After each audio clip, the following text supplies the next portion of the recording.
can't hear you. I see you talking, but I can't hear you. Volume's up. It's not you, it's me. There you go. I forgot to reset my mic. Sorry, guys, I'm choking myself on coffee. You're dying, man. Anyway, welcome everybody to the Centralist. I hope you're having a good time. And that's Jason coming back with us now. We got him there. Well, there he is. We got him back now. And, I can actually hear you now. Yeah, it was my fault, not yours. It was mine. When Michael came, he couldn't hear me either. And I realized I had reset my mic, so it was muted. It mutes itself automatically when you reset it. It's a little touchy like that. But anyway, ladies and gentlemen, we're going to be talking about some news. We're going to get into some real news. But then later in the show, we're going to get into some conspiracy theories. But in between that, we're going to be talking about different areas of the country because, I live in Mississippi and Louisiana, and I'm in Alabama and Florida all the time. Jason's a Texas boy. Michael's a New Yorker. He's a Narca. He's actually a northern Narca at the moment, but he's a Narca. Not for long. Not for long. He's like the rest of the Narcas. We're abandoning the state at the moment. But, I was talking with a friend of mine, Jacqueline, the other day, and she lives in New York. She actually lives in Brooklyn.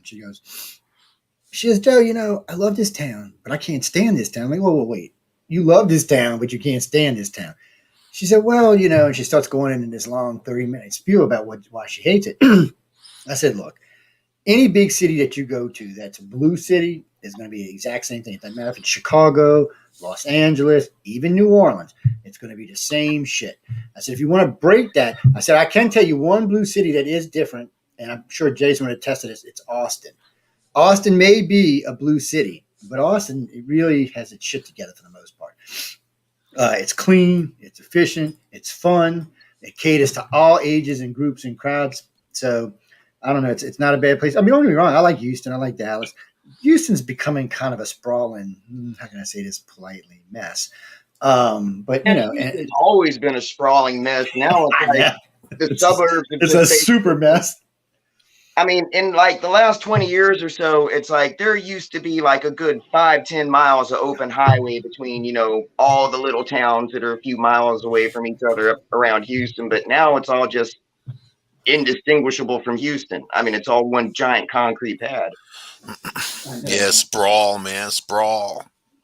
No, man, it's like Houston is one of those places that if you do not have a car that's capable of doing 95, 100 on loop 610, then you're just kind of shit out of luck. Yeah. Get a motorcycle. Wow, a little Kawasaki Ninja action, man. Well, but I mean, Jason, y'all full open now, right? I mean, y'all wide open over there. Man, we basically got rid of all the restrictions. I mean, a lot of businesses still have the, mask required to enter this place. But I mean, it's not like nobody ever really enforced that at all. Anyway, the closest we ever had to that was we had our little small town chief of police who actually got run off over some small town drama, but I won't go into that right now. I can imagine. Well, I actually started to like this guy. I mean, he would make a public show of support, standing there in the Family Dollar, which is the only thing in this little hick 400 and something person town. He'd stand there and just, try to explain it to everybody, let himself be seen in a mask. But his hands were basically tied. All he could do was ask. He couldn't enforce anything. And it was that way the whole time.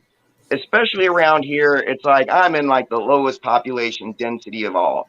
It's like if you start going into the towns with about 20, 30, 40, 50,000 people, you pretty much see most people wearing a mask to enter a business. There's only like that guy, every now and then. Out here in the country, I mean, it was always pretty much about 50-50.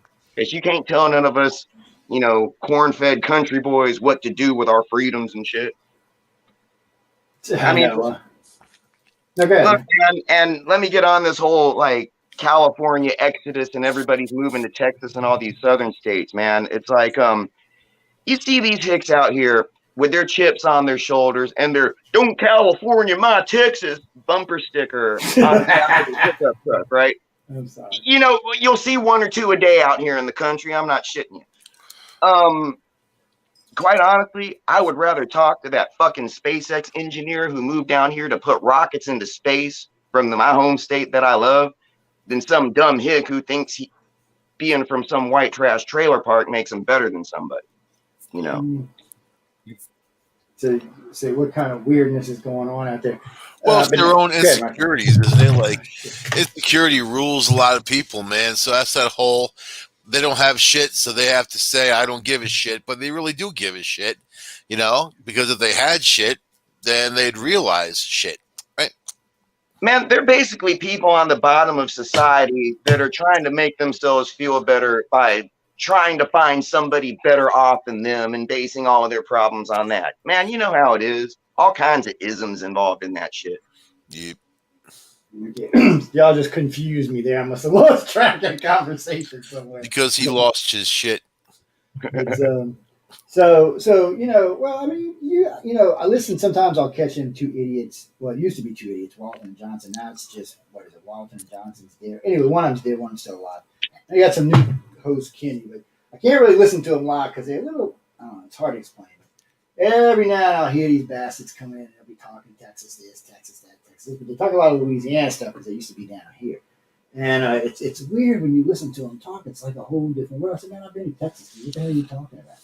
So if you're from the South, you know, we already knew that things weren't going to stay like this because we're just not going to tolerate it. We're not, you know, for the most part.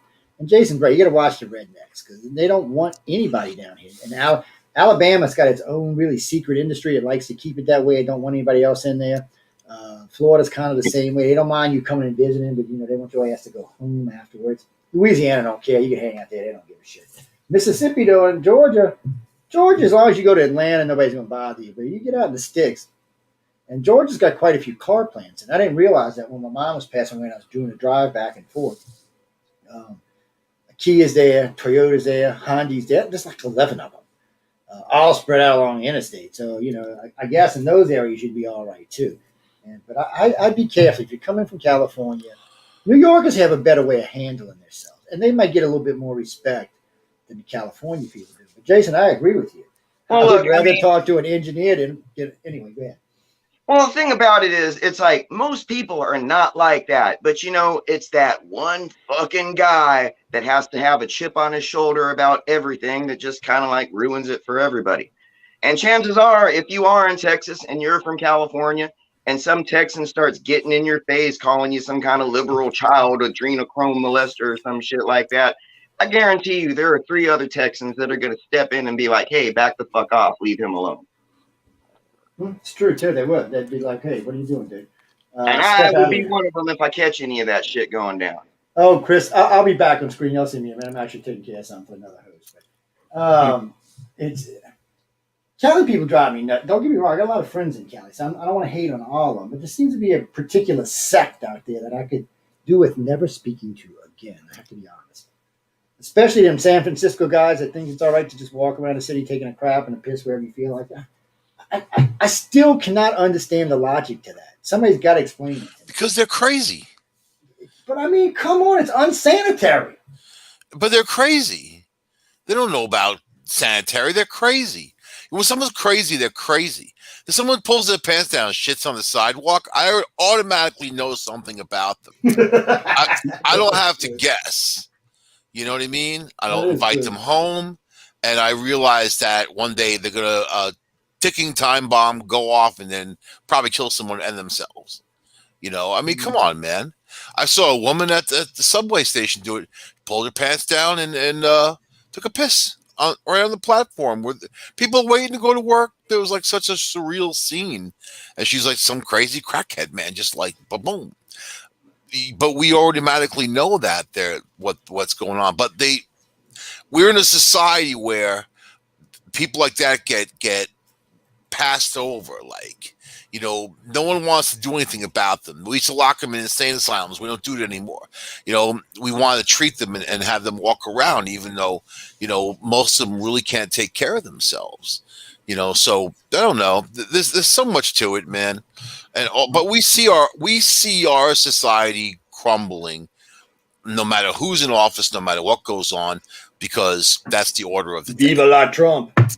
Well, you know what? I'm going to give it a shot, and I'm going to actually try to play devil's advocate for some dude who shits on the sidewalk. But I mean, Look, man, when you were down at that lower fucking level of society and you were basically like invisible to everything except for the cops whenever they get a mandate to come make you move somewhere else. I mean, where else you gonna shit? No business is gonna want some dirty ass bum coming in, taking a good 15 long minute shit in their bathroom, leaving and not buying anything. I mean, They put where are you porta gonna potties, shit when you're not but welcome to shit anywhere? in San Francisco, they put porta potties all over Yeah, the they place. did. They tried Not to. only did that, Jason, they put porta potties all over these ones that you can go in. They put somebody there and paid them. What was it? 69,000 a year to make sure they didn't stay more than 10 minutes. But me personally, even if I'm in those dire straits, I'm gonna have enough fucking dignity to shit where somebody can't see me. You know, Yeah, they didn't want them to, but at least be like a cat and go down to the beach and take a poop and cover it up with your foot. You know what I mean? Like something like something like that.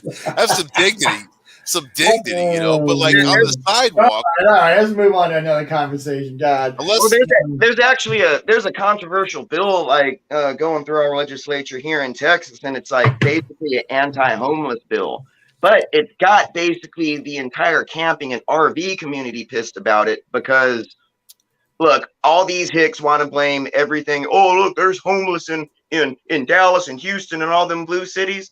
There's homeless out here in the sticks too. I mean, don't pretend that there aren't. So to punish all them fucking liberal hippies in Austin and shit, and to make everything a pain in the ass for everybody else, they're passing a law that basically makes it illegal to sleep in your car overnight, more or less anywhere. I mean, there are a lot of like open public places in Texas where overlanders and RVers can, just pull down a dirt road and they're just open campsites, no boondocking, registration, it's nothing, called boondocking, man, Yeah, boondocking. boondockers, people like parking in Walmart parking lots, Yeah. pulling in, taking a nap at a rest area or something like that. That's now illegal Well, because they're trying to make it harder for the homeless just to find a place to sleep. but Walmart encourages it, and they put electric and water out for people in some places, because they know those RVers are going to go in there and stock up. They're going to be shopping there all night long. It's kind of smart to do just for a couple pennies worth of electricity or some water. Well, So I've kind of been following the RV community, and it's like, yeah, the Walmart in Boulder, Colorado, yeah, they're going to do that. But you yeah, go to that Walmart in the Fifth Ward in Houston, where you have people that have been displaced and are trying to live in their vans or RVs or cars because they have no other choice. yeah, And that's sad, man. basically what they're trying to stop. I mean, People they're slip talking. people slip through the cracks, and then even if you have a good job, it takes a lot to get an apartment. You have to get first months, last months. You got to jump through a lot of fire hoops, man, and get set up. It's not that easy. And then COVID knocked people down. You have people a year behind when it comes to bills, rent, and all that stuff. And where's that money going to come from? I mean, Yeah, it's not going to come from. It comes from people's pockets. yeah, It's then just, you're going to need deposits for gas. You're going to need deposits for electricity. I mean, yeah. I mean, you can't get in a place if you don't have a few grand sitting in your pocket, well, basically. if you have bad credit, forget it, because then they're going to tack on all kinds of percentages and fees. For the same, just like car insurance, dude. If you have bad credit, they will charge you more for your car insurance. What does credit have to do with your driving record and just basically how you drive? Yeah, But yeah, they but make that's a partial truth because if you pay it in full, they'll give you a big break. But if they gotta, string it out for 6 months, they want their little percentage. I agree, it but shouldn't have nothing to do with it. what difference I does it agree. make? I agree. It So shouldn't make a so if difference. so if I you have agree. bad credit, it's okay for them to charge you more. But if you have so let's say I have good credit, but I'm a shit driver, but I'm going to pay less than a good driver with crap credit, man. Come on. So you know how you enslave a population with debt, and that's what goes on. It's all about the debt. Oh, buy a bunch of crap you don't need. Here's some credit cards. Charge everything up, man. Let's go crazy, right? And then you need a bigger house to keep more of your crap. You know what I mean? Buy more I tell crap, y'all need a what, bigger house. anybody listening tonight, either come to the chat room and post what your current credit card debt is, or hit me in an email at iCarCox.net, or hit me on my Facebook page. Yeah, I'll man, tell you. it's I'll like, tell you what man, mine is right now. I'm $23,500 in credit card debt. it's like Ooh. Michael, dude. It's like you come to some of these country fried trailer parks down here, dude. You'll see somebody in like a leaning over, like wrecked out, built in 1960 something, single wide trailer that's absolutely falling apart. but that redneck is in debt up to his ass because he's got a $90,000 F-250 Platinum. Damn, he does, baby. You He loves his truck. know? He loves his truck. I can't Yep. hate on. That's a nice truck, man. Come on. Yeah, that's nice. They're nice. Them Ford 250s are nice, especially if you get like the Harley Davidson or the King Ranch. Oh, you styling, baby. You just ignited the redneck in Joe, man. Listen to him go, you know. Yeah. That's All a you coon gotta ass say in me. is some Hey, that's a coon F-250. ass in me, minded, buddy. I'm the coon ass in me. Don't be using that redneck shit. Well, you know Hell, we what? done talked about Well, I'm trucks. in Mississippi tonight, so I guess we can use You it. got the pickup truck with those testicles hanging from the back, And man. actually, to be honest with you, I'm looking for a new pickup truck. We gonna talk about guns next. Uh-oh. No, I don't own no guns. I'm a liberal. nah, Texas is about to become even more wild, wild west because I know it's already passed the House. I think it's probably passed. It should have passed the Texas Senate by now, but I haven't checked the news in a day or two. But Texas is about to become a no permit required, open constitutional carry state. Don't worry, Jason. Mississippi already is. But you know what's better? You're gonna be moving to Louisiana anyway soon. They're getting ready to make recreational marijuana legal. They already Yeah, did that in New Texas will York. be the last place to do that. You know what? They did it in New York. And Yeah, they Texas will. You're right. They did it in New York, and they're not giving anybody. It's going to be 2 years from now until you can actually go and buy it. So they're just basically encouraging illegal sales, right? Because you're saying, oh, you can smoke it, but you can't buy it anywhere. It's like that's so New York, man. That is so New York.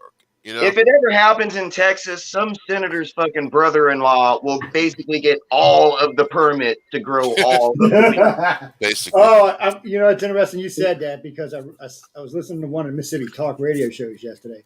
Now, Mississippi's barely passing medical marijuana. They are going to get medical marijuana, though, which is amazing to me that any red state like this is getting marijuana. But it's definitely getting medical marijuana, and not just that fluffy kind of kind. You get stomach aches and all that shit. The cops are going crazy about it. Already. Some big company from up north, I think from Colorado's coming down here, bought up something like 25,000 acres and going to start. Well, I'm like, wait, what about us? You know, my business partner owns 20 acres in a kill. 20 acres of marijuana is a lot of money, man. I mean, Well, if you know how to grow it, profit. and you got to keep people from stealing it. There's a whole bunch of things goes on with some No. growers. That's you thinking about living in New York or Cali. Ain't nobody stealing shit and killing. Yeah, nobody ever Mississippi. steals anything in New Orleans. No, that's not what I'm saying. This is killing Mississippi, and they ain't coming in your yard because they know if they come in your yard, you're gonna shoot them, and you can legally shoot them in this state for coming in your yard. I'm telling you, they ain't. Now Joe's Joe's really fired up. Pick up trucks, shooting some weed people. See, you live up there in blue. Let's talk about the sodomy laws for a minute. What are you gonna do? What are you gonna do for some ass? I hate to say this, but Mississippi. they ain't never get rid of. Mississippi don't have a sodomy law, but Louisiana does. Yeah, Louisiana. Ooh. Yeah, man, a lot of it. How can you have a sodomy law with the largest gay population in the country currently, but you still got a sodomy? I don't know how that works. That's why, because they hate get to. the hell out of here, man. That's just stupidity on somebody's part. I mean, sodomy is also oral, man. It's not just. Well, yeah, I know, but either way, they don't care. That's I told her, I shouldn't say this in here, but I told a friend of mine that was a mayor down here. We were talking, and I said, "Y'all can't get that off the blue books." And he said, "Well," I said, "Don't tell me these politicians don't go out to Airline Highway and get a blowjob from these hookers because y'all get caught from time to time, just like the preachers do." And he's like, "Yeah, but we ain't gonna change the law, Joe." He said, "We ain't gonna fight with the churches if they donate too much money to the campaign." Because it's the church people that are using the hookers. Yeah, but they're the ones paying the politicians, so they're not getting rid of them. They're like, oh no, I will tell you this. New Orleans, of all places, is considering legalizing prostitution. So they're legalizing marijuana and prostitution. We just gonna be like out there in Vegas now, man. Lord. Look, it will man, be Sin I'm City all again. for that. I'm like your classic fucking civil libertarian. You know, it's like do what you want, just don't hurt anybody else while you're doing it, That's and right. I'm cool with it. Yeah, just go like they do out in Nevada. You go get your checkup every 3 days, have your card, you're good to go, man. You don't think that Hey, one at a time. Damn. You don't think that encourages degrading behavior, though? For some people, yeah, but for others, it doesn't. It does. But don't we all do shit? Look, We don't wait. I'm getting ready to come over there. We're going to talk about this particular subject logically. Let me finish what I'm doing here. You know, it's funny because there's a lot of downfalls, but there's a lot of big pluses too. I mean, you know, unfortunately, I know quite a few guys, and girls, by the way, who are going to jail for soliciting prostitution. It costs a lot of money to deal with it. It's a really big embarrassment. And they like to put your name in a newspaper down here if you get caught. So, it's a big, big embarrassment. But what? So if I was going to go out with somebody, if I was single and I was going out on a date, I guarantee you it would cost me between $200 and $300 to take a decent woman out on a decent date right now. I'm not talking about just a trip to the movies. I'm talking about dinner, dining. I'm talking McDonald's drive-through. You guys are fancy down south. No, man. You want to treat a woman up right, here in man. New York, you get some KFC. Hey, remember this. Little trip down by the beach. You know the old motto about you get what you pay for, my friend. You always keep that in the back of your head, man. It's always like, wait, some lady said she's offended, she's leaving. Well, hey, we can't help ourselves. We're guys. We're going to offend you from time to time. And frankly, I don't think you'll be the first woman I've offended. Or Jason, or Michael for that matter. Well, this is one thing I've always kind of wondered about the legality of prostitution, that if somebody pays you to have sex, that's like, oh no, big old horrible crime. But if somebody pays you to have sex on camera, well, that's just fucking entertainment. It's porno. That's because they can say they're in a different state. Oh, we're not in our state. That's the internet, man. Wait, what? That's the internet. Some states have put people away for that. Florida's put people away for making porn. And a lot, the southern states, man, they're always got to stick up their ass about something. So. Oh yeah, not anymore. That's the old days. Because they want the money. You guys want the money. You see that marijuana money. Now Colorado's building schools, roads, all kinds of stuff. They got hundreds of millions coming in for marijuana. Actually, no, that's not what it's about. You forget Louisiana got the casino money and the oil money. They don't really need marijuana money. For them, it's a little bit different. What happened was a bunch of these congressmen, these freaking rednecks congressmen we got, decided that, look, we're never going to legalize pot. It's crazy. So somebody big and upper echelon went and did a poll in the state like a dumbass and found out that, when it came to medical marijuana, 90% of the state wanted it. For recreational, 72%. So they got to thinking, give it to them or get voted out. Which one are you going to do? Well, the feds give it to the people. The feds we'll are see, about though. to It's still going to get through the Senate. They had to change the whole schedule. But I seen they tried voting on it last month and it failed miserably. Yeah, but they've got to change the status and their ridiculous status. No, they're not. Yeah. Why would you change something that makes you so much money? Think about it. They raid these guys. They still raid people in Colorado and California. Of course. You know that, right? So they can come in right now, even though it's legal in these states. They can come in, take all your money, even though you can put some of the money in the bank. You can't put it all in. But it used to be you couldn't put none in, but they passed some rules. I think you can have up to. It's either 600,000 or 6 million. I'm not sure which one it is. Don't quote me because I'm not positive. But I'll never hire you as a contractor. Yeah, but they got in, like the guy in Colorado. This article was in about 10 months ago. For some reason, they went to his home. They raided his business. They got, I think it was 1,100 pounds of marijuana and $2.6 million in cash. And technically, there's no law about keeping cash in your house, but it's still illegal. It's still a Schedule I. And from what I understood, for some reason, I guess he didn't want to fight about the pot or the money, so they just decided we'll call it even, and they let him go. Bitcoin. Put that money in Bitcoins. I ain't buying no Bitcoin. Bitcoin's just going to fight the part of the reason, look, the perfect way to legalize marijuana would be just to do it so no money gets made off of it whatsoever. Just let everybody I tell you, X amount of fucking weed in your house. All you need is light dirt and fucking water. I know this show is going to go out to quite a few people, so listen, people. You know what? Don't try to fight anybody. Vote out the old fogies who look at you when you say marijuana like you're a criminal who should be shot. Vote them out. Nancy Pelosi, Reid, McConnell, the whole shitload of them. And guess what? In less than one season, if you vote, because y'all can vote them out in the next election. All of them, Republicans and Democrats. I'm not taking sides here. Vote them out. Put somebody 50 or under in, and guess what? Marijuana will be legal in that term. Bam. Vote out over. Anyone that knows what a moon pie is, man, vote them out. Hey, what I mean? That's fighting words, buddy. And gone. You know what? Them youngins know what moon pies are too. Gone with the wind. Ooh, I don't give a damn. Reason that people are getting tired that politicians aren't listening to them. I mean, 18 states are recreationally legal already, and then you've got like Joe Biden, supposed to be the president of the people, and don't go call me some kind of Trumper because I hate y'all assholes too. But Joe Biden's over here firing staffers because on a questionnaire they said, yes, I smoked weed back in the day. I mean, come Yeah. on, Joe. What the fuck? Well, But Kamala smoked weed to get fire her. you know what I I mean, she, find funny? I find this hilarious. So, we got the Black Radio Network in New Orleans now. And I got a friend of mine who works over there. He's a young black guy. And he said, Joe, I hate it when you get right. That's just how I said. I was like, why? He said, we got screwed, man. I'm like, what are you talking about? I said, you love Biden. Come on, get over it. He said, yeah. And I was listening to all that shit you said. And all of a sudden I realized. So first he goes up to Atlanta, gets everybody to try to leave Atlanta. He said, one of the biggest black cities in the freaking country. He's like, what the hell? So then the guy's an idiot. What was he did today, or the order he passed today? Basically, just put like a third of black people out of work. Oh, I forgot what the hell. I have to go find it. Went right out of my mind. I was getting ready to say it, but Oh, something else that I not today. It was 2 days ago. But anyway, when Ronnie was telling me about it, he's like, I don't get it. I said, what do you mean, dude? He got in. He's gonna do what he wants. I said, did you really think Joe Cracker Biden was on the black man's side? Did you really believe that? I said, you know what?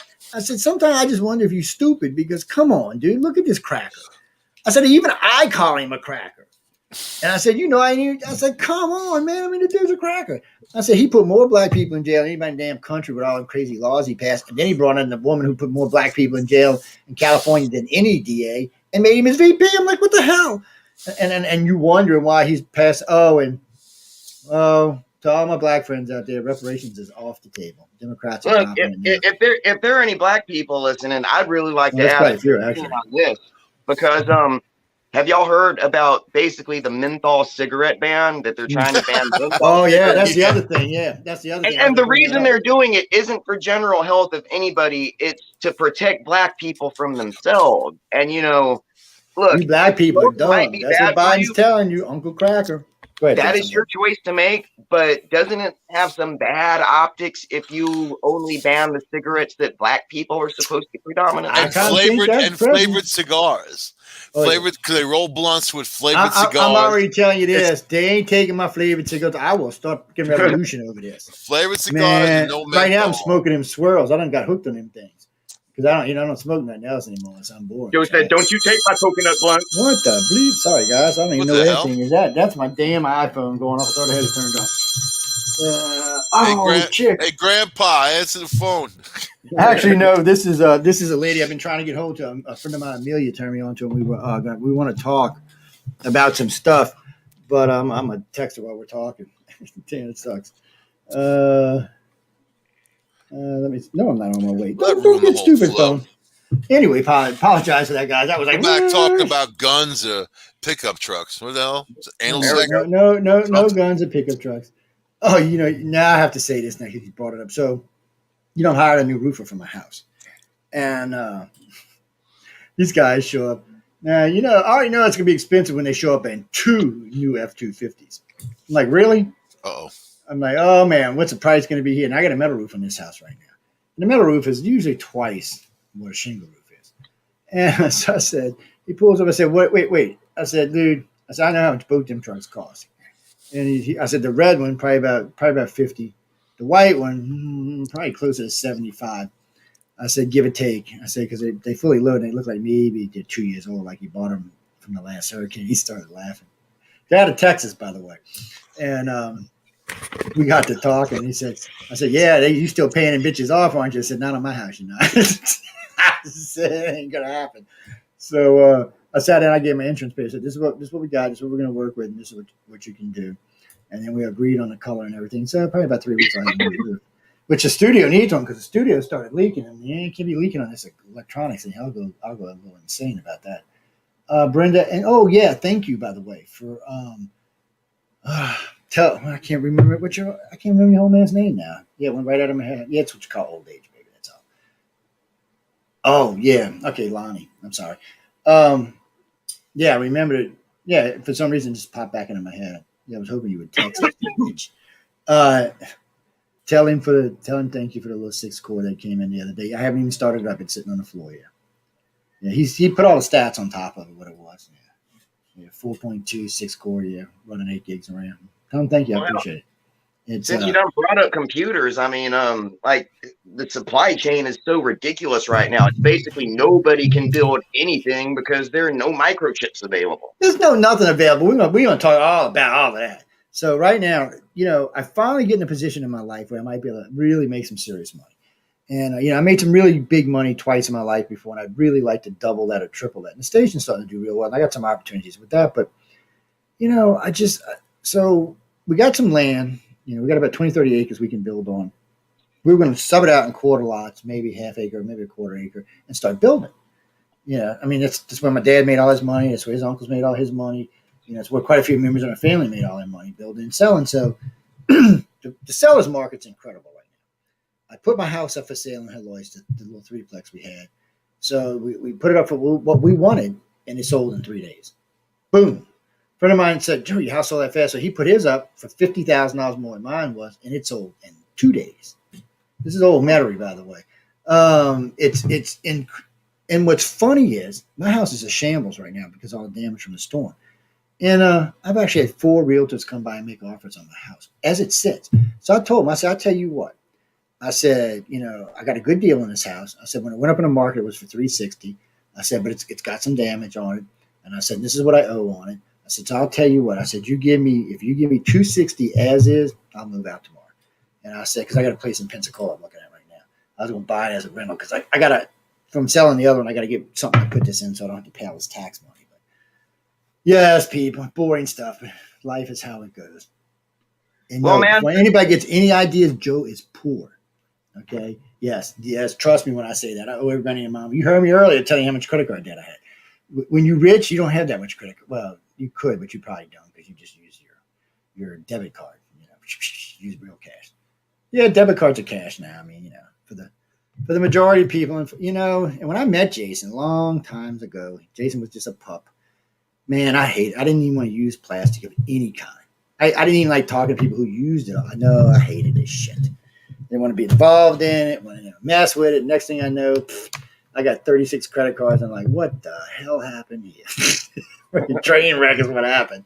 People, I'm telling y'all, don't get in credit card debt. And if you do, make sure you keep your cards under 50%. Not so much for your credit, because it does help if you keep around 33, but more so because they nail you. Once you break that 65, 68% mark, oh no, the interest becomes ridiculous. It's because it's weird on my cards. As long as I'm staying like below 50%, my interest is between 9 and 11%. I break 70%, boom, 17 to 27%. So, yep. I'm like, no, thank you, buddy. You just keep that over there to your little lovely self. Well, it was basically the after. Oh, man, look, back when you met me, back then, dude, I was probably carrying like, I'm not shitting you, like $80,000 worth of fucking credit cards in my back pocket, and that was just me for having them a while. I mean, like no like appreciable income to be able to back that up. But this was the wild, wild west days. They just keep upping my limit. They did. Until I've got like 15 grand on this card, 9 grand on this one, 17 on this one, And man, it was the aftermath of Hurricane Katrina when I got stuck down there that I basically ended up having to fill all those cards up just to live because nobody was paying anybody shit. And I was stuck in New Orleans.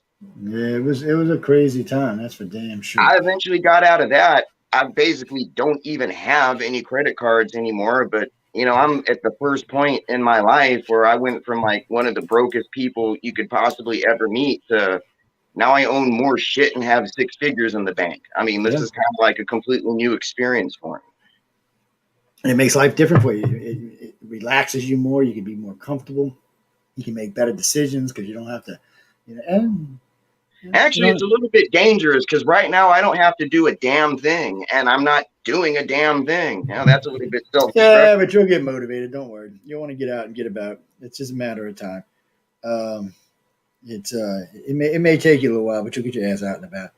Because really, everything's starting to open up. I mean, and you like to drive anyway, so it's getting out on the road is going to be nice. I'm planning on getting out a little bit this year. I'm definitely going out to LA in October.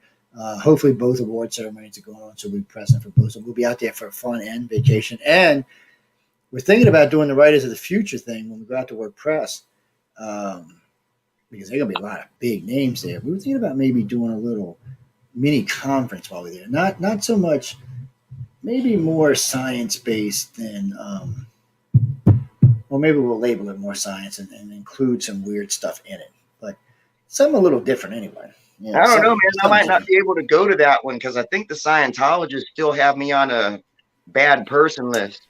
Don't worry, I am very good friends with these people. We do a Now, don't lot get of me press wrong. work. Those Writers of the Future novels, every time I come across one of those at a used bookstore, I snap it up because, like, short story You see science that? You see fiction them two novels are things my behind thing. me? You see the middle picture back there? That was sent to me by one of the bigwigs over there. That's $3,600 a collector's item. See right underneath it? That's the really expensive iPad they sent me. Not the pad is not what's Yeah. so expensive. It was only like $600-700. What was expensive was the $3,600 of L. Ron Hurbert's audio and books on it. That was really nice. I mean, it's cool because I like to listen to when I'm driving sometimes. But still, I mean, Joe over there reading Dianetics and shit. I haven't got that far yet, but it was funny. Before I met them, I had someone had offered me a shot in the Scientology. I was like, dude, I don't have the money to be in Scientology. Like, what the hell's wrong with you? He said, Hey, it's not always about the money. It's about what you know and how you can help us. And he said, you're pretty comfortable in the media. We notice you're in a lot of places, and it's true. I mean, we right now we're on. I don't know. As far as I can tell you, we're on every podcast that exists. I haven't found one we're not. And when I tell people if they see one, call me or write me, and I'll put us on it. But I know it's over 150. We're on more than 100 live servers now, so it's a weird thing, man. We got a lot of reach, a lot of people here. So I get weird calls from places. I got a call from Europe the other day, actually from Scotland, and I'm like, this guy's talking to me. I'm like, who are you? And his accent's way worse than mine. Mine's pretty damn bad. And I'm trying to listen to him tell me, and I thought he was talking about like aliens or UFOs or something. He wasn't. He was calling about this show, The Centralist. And he's going, oh no, man, I love you. Yeah, you pick on everybody. You don't care. You hate Trump. But you hate on Biden and Reagan shit. I was like, but it took me. It just. I don't know. For some reason, it just didn't register in my head right away. But they're great, and it's nice. It's nice to talk to them, Glenn. We're going to be actually we're going to talk about that right now. We were talking about it a few minutes ago. We're going to go right back to it. When I was talking about building a house, one of the reasons we're not doing it is because a 2x4 down here, which last year was $2.11, is $11.09. oh yeah, man. What's a 3/4 inch sheet of plywood go for now? Like $8? Yeah, some places $60 to $90, depending on where you're buying it. Yeah, people, you know what it cost me to build a house? We're talking like $300 a square foot. And don't get me wrong, I could probably sell it for what I wanted, but I ain't going to make any money off it because on a house like that, it shouldn't be maybe 40% of the cost, 30% of the cost.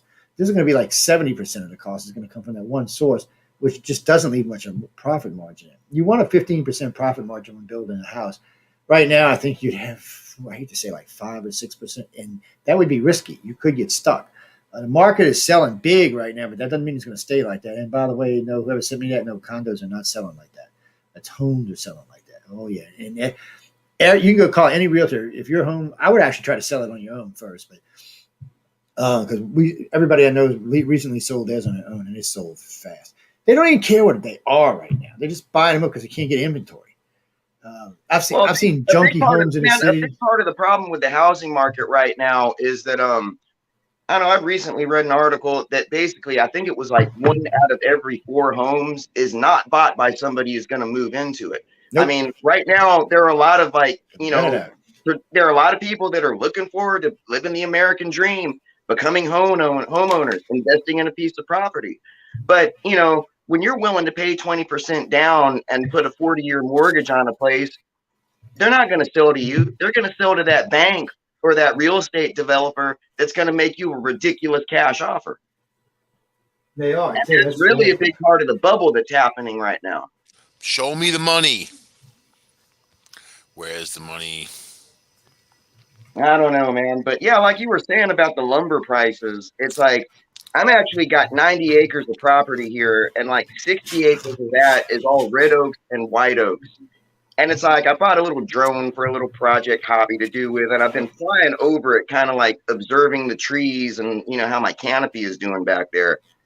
And it really looks like, between the droughts we've had over the last several years and this like unexpected freeze we had this winter, I'd probably say a good like 1 out of every 10 or 12 of my oaks is dead. And I must Yeah, have that down. sucks because they're worth money. Well, I'm genuinely thinking of buying a sawmill and trying to go a little bit Ferengi and making some profit out of that because I ain't slanging pine, dude. I'm slanging hardwoods. What's up? Yeah, Local hardwood's worth way more enforcement. money. It's worth way more money than pine because you can make furniture out of it. You can make all kind of stuff out of it. It's really good. Actually, Jenny, that's true. What it is? Oh Wait, man, hold and on. I've got, and the sad thing about it is it's the biggest, oldest trees that seem to be dying, and I've got some good 300-400-year-old monsters out here. Yeah, see that because I'm telling you, they worth big money. I know. Depending on what it is, you can get anywhere from for a little tree $5 grand. For some nice ones, I've seen them go any 30, 40, 50. They had one that had there was a white oak down here that had fell and sat in the water for about 5 years. That thing went for 250 G's. And you know what else is big money? If you know how to do it, they back in the day when they were logging all them rivers, they go up and then pulling trees out of there now and use them to make furniture and stuff. They got a great patina to them. Yeah, Pete, we actually know about a lot of stuff. Sorry about that. But anyway, getting back to what Glenda was saying. Actually, no, Glenda, everything's expensive. Now, for some reason, you can get steak down here cheap and get hamburger cheap. Paper towels getting a little crazy. Not outrageous, but crazy. Toilet paper, not nice, about what it used to be. Bread's up from $3 to $4 a loaf. Milk's up. But a lot of the stuff that we get locally, certain foods and vegetables and stuff like that, haven't really changed. It's the shit we get from outside. Anything chemicals, other kind of stuff. It's just, and then it's all of this, like my roof of my house. If I decide to go metal, I know I've got anywhere from 8 to 14-week wait. When just 6 months ago or 8 months ago, they could have been here the next day. This is bullshit. And I can't find any excuse. Oh, it's COVID. Oh, COVID. Well, Bullshit. there is kind of one legitimate excuse for some of the logistics issues right now, and it goes back to the Texas big freeze back in February. That you'd be surprised how many, basically any kind of chemical that you need, that any type of thing is made out of, come from chemical plants on the Gulf Coast. All those shut down here, basically when they froze over. And these complex like distilleries and chemical plants, they are not something you can just flip the switch off and turn it back on.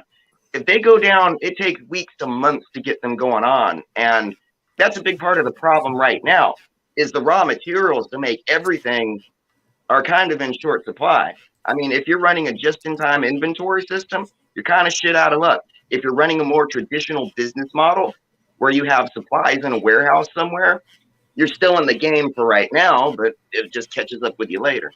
Well, they got to do something because citizens ain't going to put up with it. So they're going to have to figure something out. See, this is what makes America so much different than the rest of the world. First off, let's visit some of our allies. So Canada, them bitches are locked down tight. Still, I mean, it is so tight they can't even squeak a pee on the side of the building. I mean, it's crazy how tight they got them locked down. Mexico ain't much better. Germany, oh shit, Germany's making Canada look like they got breathing room. And then I was listening to this story the other day. I heard the lady speaking German, but she was on the radio talking about she owned they have about a 360-year-old restaurant they had. It's been handed down through the families. The government forced them to close down. So guess what? They may be going out of business. And they're starting to lose traditions like these things that you're not going to be able to replace, things that's going to make a difference in people's opinions, ideas. And, look at California getting rid of their governor. New York's getting ready to put their governor in jail. Mayor's in trouble. I mean, it's Cuomo ain't going to jail. Oh my God. Oh no, yeah, he might be because of that second thing that came out. The other stuff, I didn't think he was going to jail. He's not even stepping down. He'll barricade himself in that place. He's not going anywhere. Well, since you're local, what you think of Cuomo, man? I kind of see him as that asshole that thinks he's some hot shit and he's got to wave his dick around, and it's all basically catching up to him now. Yeah, basically. Yeah, it's basically catching up to him. But what happened is a couple of his what do they call him? His assistants leaked some information the other day down out the feds got. So they were covering up more of the numbers than they admitted they were covering up. So he already got in trouble because he was covering up some. Now they find out it's a much larger number of people died in the old folks' homes than he said. So he's in trouble for that. He's going to probably go to jail for that. But he ain't going to go to real jail. Look, people, when you hear me say politicians are going to jail, it's not like they're going to Angola or any place like that. They're going where Edwards went. Edwards got massages. I'm not shitting you. He got massage. He had conjugal visits. He had 2 nights a week they could get gourmet food. Yeah. Okay. Yeah, you might be locked in a cell, but it's not like being in general population and in a real jail. Yeah, Club Fed ain't nothing like county. I'm just, and this ain't even that. This is the upper echelon of Club Fed. This is where the rich people get to go. They actually keep them that's separate. That Martha Stewart prison and shit. Yeah, I mean, people, unfortunately, that's the way our country works. It shouldn't be like that. If they effed up that big that they ended up in jail, they should be going to the same jail that you and I are. But they know they wouldn't last 5 minutes there, so they don't care. So they give them their own little jail.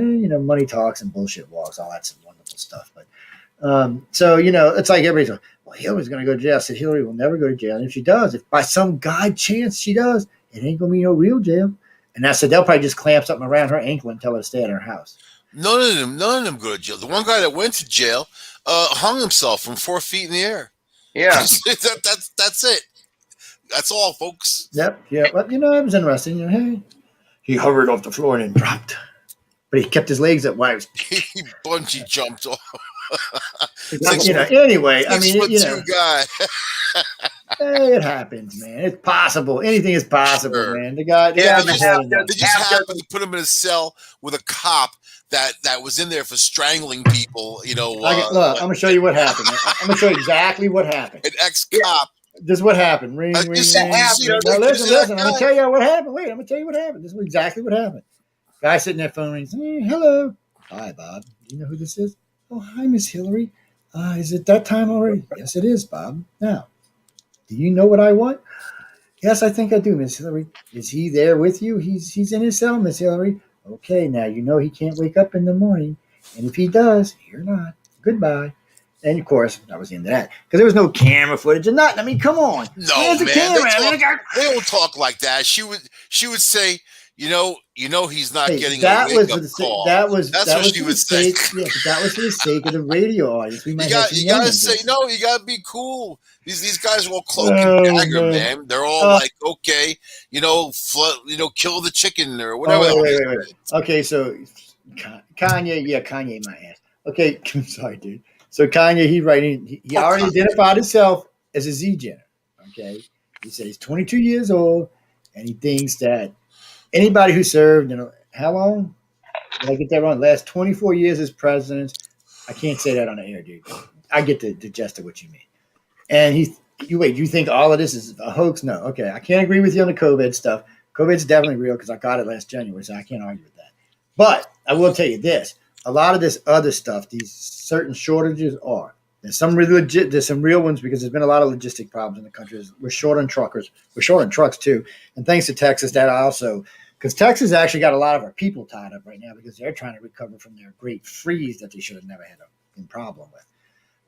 They're using, I think they're contracted 1/3 all truckers in the United States until the wind farm is completely rebuilt. That's like 2 years, people. So that just, and something else they're building out there. Somebody also told me that Texas is buying energy from some thermal grid. I think in New Mexico. Was it New Mexico? Arizona? I don't know. Somewhere in one of those two states. I think it was New Mexico, actually. Somewhere up close to Interstate 20. Oh, you mean the Hunter Biden Electric Company? Hunter Biden. With the Ukrainian. Wait, hold on. You know what? Wait. I just seen a Hunter Biden question go by. Hold on. Let's go find it. Smoking some Parmesan cheese. Since we were talking, so she says, Joe, since y'all were talking about jail, can you ask Jason and Mike, do you think if Hunter Biden's going to go to jail? And if for some reason you do, for what? Of course not. No, he ain't going to jail. He's the president's son. He was the first president's son that went to jail. What are you talking about? Who was the first president's son that went to jail? No, actually, it wasn't his son. It was his brother. I'm sorry. Wrong guy. And then what president's son went to jail? No, actually, it wasn't his son. It was his brother. And he actually went to jail before he was retract your statement. Yes, I made a mistake. And then it got me thinking about Billy, but we're not going to talk about him because Billy's retarded. Look, Hunter Biden's another one of those people that, he's just this typical, stereotypical piece of shit. Well, my daddy's a senator. I do what I want. And that's basically man, I have to give repercussions. He's a black sheep. I get it, man. And listen, if you're a crybaby, is what he is. If you're gonna float cash in front of someone's face, he's gonna grab it. I mean, there's a lot of people that would do the same thing. I'm not saying he's a great guy. I'm not saying he's a messed up dude. You know what I mean? But whatever. He got strippers. Get a stripper pregnant. But that's not what he's in trouble for. They got in your book of don't. So right now there's a 17-year-old encounter on there that he's got to deal with. And from what I heard the state it was in, it ain't legal. So he's got to deal with that. He's got No, that was the dealing with Republican. China. That's Matt Gaetz. Oh no, you're thinking you're thinking about the Florida guy. That's a whole different thing. Yeah, I know what you're talking about. They took car across state lines. That's also a no-no in Florida, so they're in trouble too. But they can only find one guy to even try to corroborate the story. And for some reason, this guy had been writing to Trump for 3 years to get a pardon about something that wasn't being investigated. So the DA's kind of like, I'm not really sure about this. I don't know what's going to happen there. He's going to probably lose his job. They're too busy going after Giuliani, man. You see, they raided his office. Oh yeah, but they done already put a countersuit on the DA, so we're going to see how that goes.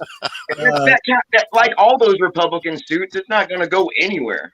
I don't know. Republicans win a lot of seats. What are you talking about? They're going to win at least 19 against Biden in the next 2 weeks. Lawyer ball. They're going to win the big one for the right for your guns. I mean, they actually win a lot of lawsuits. That's how they keep the Democrats in check. But the Democrats do the same thing. That's what people don't pay attention to. So this is what really goes on, people. If somebody takes control, like the Democrats just did, so they get all this crazy shit going on. So here's the GOP, I think now with 47 lawsuits. So what's going to really happen here is 17 of them will get dropped. The judge is going to be really, no, come on, that's just stupid. And he's going to drop those. The other 30, 15 to 18, and they're going to see all the way to the end, and they're going to win every one of those. And those are going to usually be stuff that where the president or the Congress is over what this means. And those are easy to win because the court's going to be like, no, this is unconstitutional. No, you cannot do this. That's like the other day when Biden's talking about stacking the Supreme Court. That's a sure way to end the Democratic Party. America will flip on that. Even the Democrats are not for that. They're like when the poll went out the other day, the NBC poll of all people went out today, 78% of America said not at all. I think 22% said, well, we might think about it with certain guidelines, and the rest were just didn't care. So nobody really actually was going for it. And it's a stupid idea because all that will happen when the GOP takes over, they'll just put a bunch more in. So we'll end up one day with 200-300 Supreme Court. That'll just be a freaking mess. You know what? What difference does it make? I mean, it makes a difference. The machine doesn't even care. All that stuff is just show. The Supreme it's Court, the smoking mirrors that makes people gnaw on each other's bones and makes all the sheep fight with each other. Everybody going crazy. Meanwhile, it doesn't matter. It does. Without them, Mike is right. You're wrong. Mike's right. No. Without the Supreme Court, we couldn't even do this. Just in the last decade, just the attacks on free speech in the last decade, without the Supreme Court, we couldn't even do this. We'd already been thrown off the air. They just said, no, you can't talk about that stuff. I'm sorry, you're out of here. There's 41 attempts to remove gun rights in the country just in the last 2 years. That's ridiculous. Without the Supreme Court, like the one they're getting ready to take up, without them, we would lose a shitload of rights. Because if it was up to the politicians, it would be just no rights, hardly at all. Just enough to maybe keep you a little happy. You don't think that there's a whole crop of Democrats out there that love their guns, and they don't? I mean, look at a state like Vermont, man. Very Democrat, very gun oriented. So I mean, there is a balancing point. Look at AOC. No, but that's not who gets in power, Mike. Think about what you just said. AOC can't believe what's going on. So let me ask you this, Mike. Is there any Democrats? Are there any Democrats on the Supreme Court that are pro-gun? No, there is not. I don't know. No, there is not, and they are serious anti-gun. All three of them. So it ain't. All three of them. But it comes down to the case, and it comes down to the president. Well, no, it doesn't. That's not true. It comes down to politics. I mean, you're not going to change the Constitution unless you change the Constitution, or amend the Constitution. But really. How's this, man? Who are you going to shoot? And I feel like people are so stupid. And I'm a gun guy, right? I mean, when people say to me, why would someone need an AR-15? Well, I actually own one. You know what I mean? And they're like, what do you need that for? Mike, but think about this. What do you need your high-end Audi for? What do you need a Ferrari for? What do you need? What do you need anything that's high-end? Somebody asks you, maybe I want to shoot some flying squirrels, man. They're very hard to hit. You know what I mean? Like, you know what? But that's not the point. You see, that's the problem when it comes to guns. Nobody actually understands Joe Biden's like, why do you need 100 rounds? I don't want 100 rounds, but I want the capacity. If I need a capacity, man, you ever try walking around, even shooting at the range, you don't want even more than 20, really, because it gets heavy, man. You know what I'm saying? There's a lot to that. especially if you're shooting something larger, like, AR-10. You talk about Chamber 308. Try walking around with 100 of those. Right. Exactly. Well, but you see, I was out in the country, and basically my whole place is a shooting range for the entire family, friends, everybody else. I mean, well, like you were saying about, well, that's a big problem that the Democrats have, is there are no more of those blue dogs, Ronald Reagan, Texas and Richard, back in the day Democrats that, are actually moderate and not on. See, well, that I believe the whole problem with this country is this whole polarization, one side or the other, extremist shit. I'm watching it just tear my country apart. It's funny. Bill Clinton looks more like a Republican these days than all these other Democrats. It's very weird, like what's happened in the Democratic Party, but originally we were going to talk about conspiracies on the show tonight, and I think the biggest conspiracy, and it's not a conspiracy, it's actually happened, was what the Democrats have perpetrated on the American public, over these last, not just 4 years, but I mean, what they're working for and the goals, man. I mean, these people got this election by lying and bamboozling and basically doing everything they accused everyone else of doing. That's true. But Trump let it happen, and Trump missed a golden Trump didn't let it happen. Obama let it happen. Where the hell were you? Obama? Yeah, this didn't start under Trump. He wasn't president. This didn't start under Trump. Just started under Obama. I'm talking about technically what they it started under. No, I'm talking about the riots. I'm talking about all the stuff they orchestrated. What were you talking about? You know there were hardly no riots under Trump compared to Obama. Not even close. What kind of crap are you smoking, Joe? No, dude. I'll pull up the stats. There was no riots under Trump. That's not what I said, dude. What coma were you in? Okay, I'm gonna put you on mute if you ain't gonna listen. Uh-oh. The old man's gonna be honest with that. Nah, I'm just gonna be honest with you. Obviously, you didn't pay any attention to Obama because there was a riot a freaking week. He's the one that started BLM. He's the one that started the whole damn mess. That's where it all started at, and that's where it came from. Under Trump, he averaged one a month. Clinton got him beat. As far as the mass shootings, Obama 162, Trump 14, Clinton I think was 36. The Democrats outweigh the Republicans on mass shootings or regular shootings on a weekly basis, like 4-1. I mean, dude, it's ridiculous. And right now it's even crazy, but I didn't want to get into that because I wanted to bring this up because Chris wanted to see this. Chris, change the topic. No, I've already won that argument, my friend. It's the thing about this hasn't even begun. Yeah, actually, I've already won it. There's no reason. It's a one deal. But anyway, quick. This is what we were talking about before we went here. So we're going back to where we were, and then we can come back to this. So this is what people understand. Like when you heard Michael say about the AR-15, it tells me right there when you hear people say that they did not read the Constitution. Constitution doesn't say anything about protecting your rights to own guns. It's about your right to form a militia. So in the old days, we had militias, and then the National Guard took it over. And it went back to the government, but it clearly says a unregulated, separate from the government militia. That means if you're a militia, you have the right to bear real arms, not just little handguns or shotguns, but real arms. You can arm up just like the National Guard. That's actually what the right in the Constitution says. And you can go read it for yourself. It's quite easy and quite literally easy to understand. So when I hear people arguing the right to carry a gun, personally, that's not what it says. It does say the government cannot infringe on your right to bear arms, but it doesn't mean that you can just go walking around in a Walmart and carrying a gun. It's not what it's saying. But it does clearly say that you can form a militia to protect yourself from domestic and from foreign. So people, if you really want to know what the fight is about, that's what the fight's about. It's not about mama carrying their little gun into the Walmart. Okay, most states in the South wouldn't give a shit anyway. I mean, most of the states I live in are open carry or concealed carry. You don't have to have a license or anything. Even Louisiana's dropping. You can carry concealed or unconcealed. It doesn't matter. Shit, you see people all the time walking in a damn convenience store with a 9mm in it. So I'm like, really? Really? Do you really? Come on. What, you think somebody's going to mug you in the middle of the metairie? Get the shit out of here. But that's where we are in society today. We want to all bear the right to bear arms for what? Jason, you carry your gun on you or in your car? I carry it in my car most of the time. I do not take it into public places with me because I'm not going to break the law like that. Yeah, well, I'm not either. The only time I ever effed up is I forgot I had one tucked in the back. It was wintertime. I had my coat on.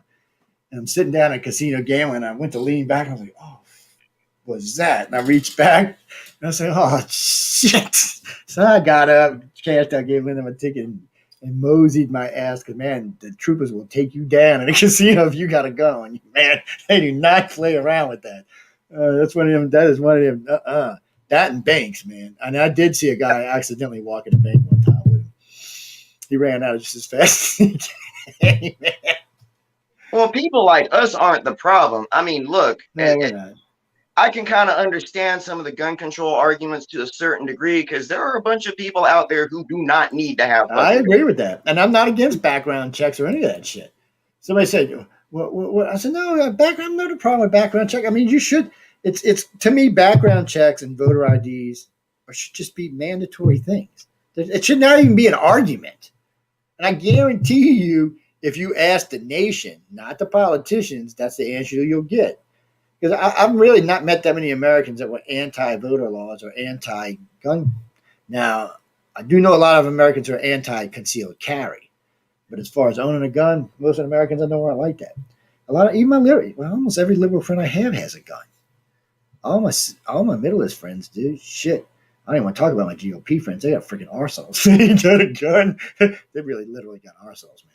I'm not kidding with you people. These guys got serious. I mean, they'll have 5-6 shotguns, 3-4 rifles, probably 10-11 pistols, usually a couple semi-automatics, and some of them may have some bigger stuff. Because in some states you can actually have like a rocket launcher or a mortar or stuff like that. I forgot how they get them, but yeah, there's special federal licenses for stuff like that. But I mean, you can get them, but they make it a pain in the ass because I don't blame them. Yeah, to get your own RPG. But let's be honest, people. I mean, if you're just out to blow stuff up, you don't need any of that. As Timothy McVeigh taught us all, 2 decades ago, some chemicals are very explosive. When I heard that the first time, and I heard they murdered out of fertilizer, I'm like, you're shitting me, right? Because I never really thought of fertilizer being that explosive. Not that it wasn't explosive or chemical active. I just never thought took the whole facade off of was it 7-story, 9-story? Yeah, that whole federal building was basically trash. Yeah, I just never seen that before, man. That's kind of like, what the hell? Chemistry's a bitch.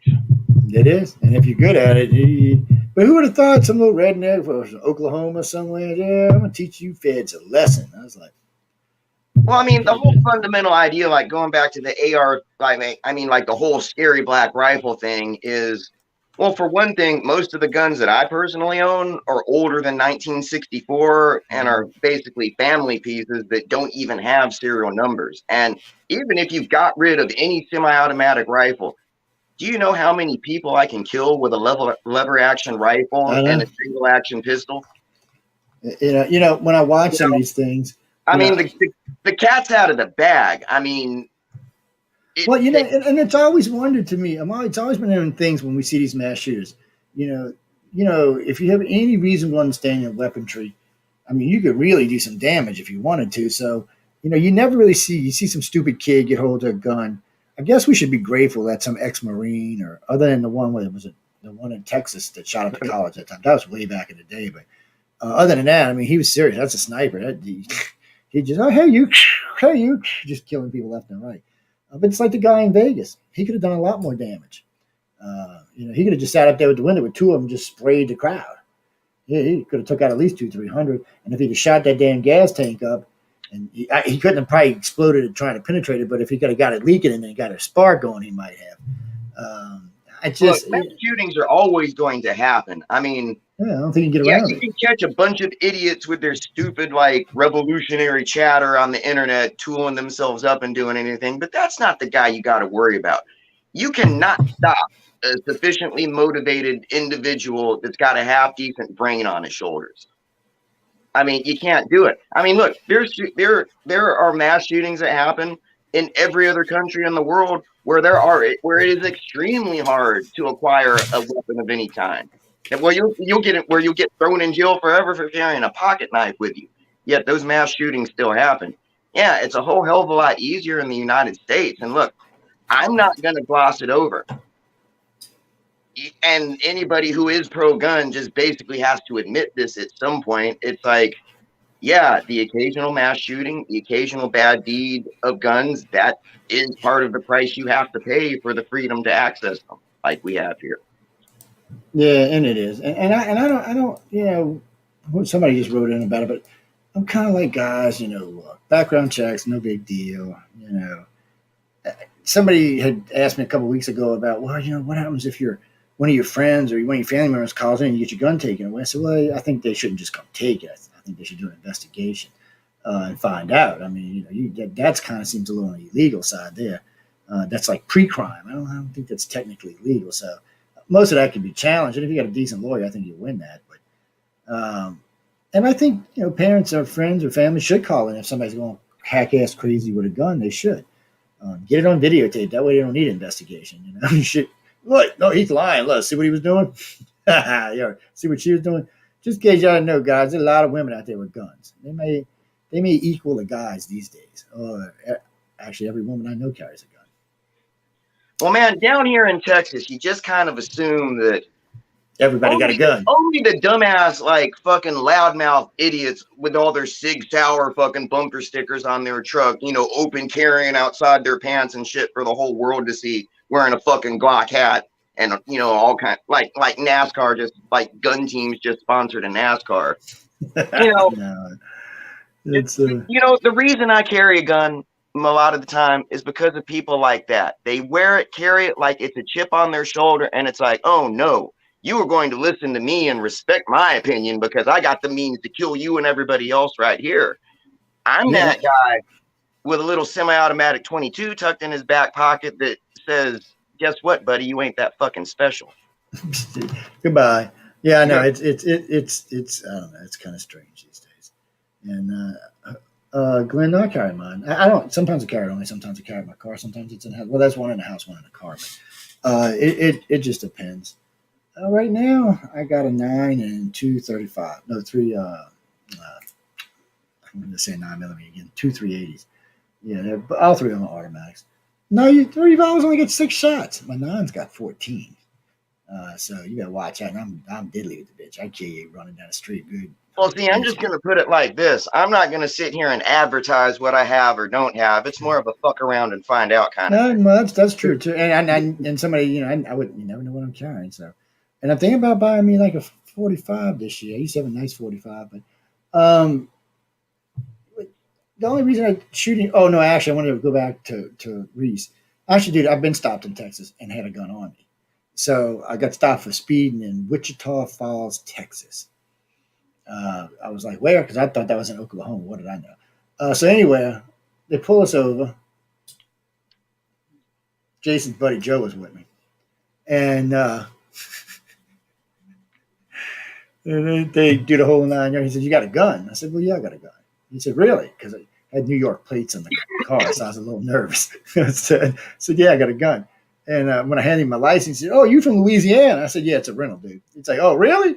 Well, by this time, he'd already been going into ass mode. So he hands me my license back. He said, I'm going to write you a ticket. I'm like, oh, shit. So then he goes, and can I go get your gun out? I'm like, yeah, sure. So he goes and he gets the gun. He's carrying it like this. So where's my camera? It's like on top of my hand. He's walking like this. I started laughing. And he's like, well, and I'm like, no, dude, it just kind of looked funny. He said, this thing ain't hot or nothing. I said, no, he says, loaded. I said, it's got a full round clip in it. It's not in a chamber there.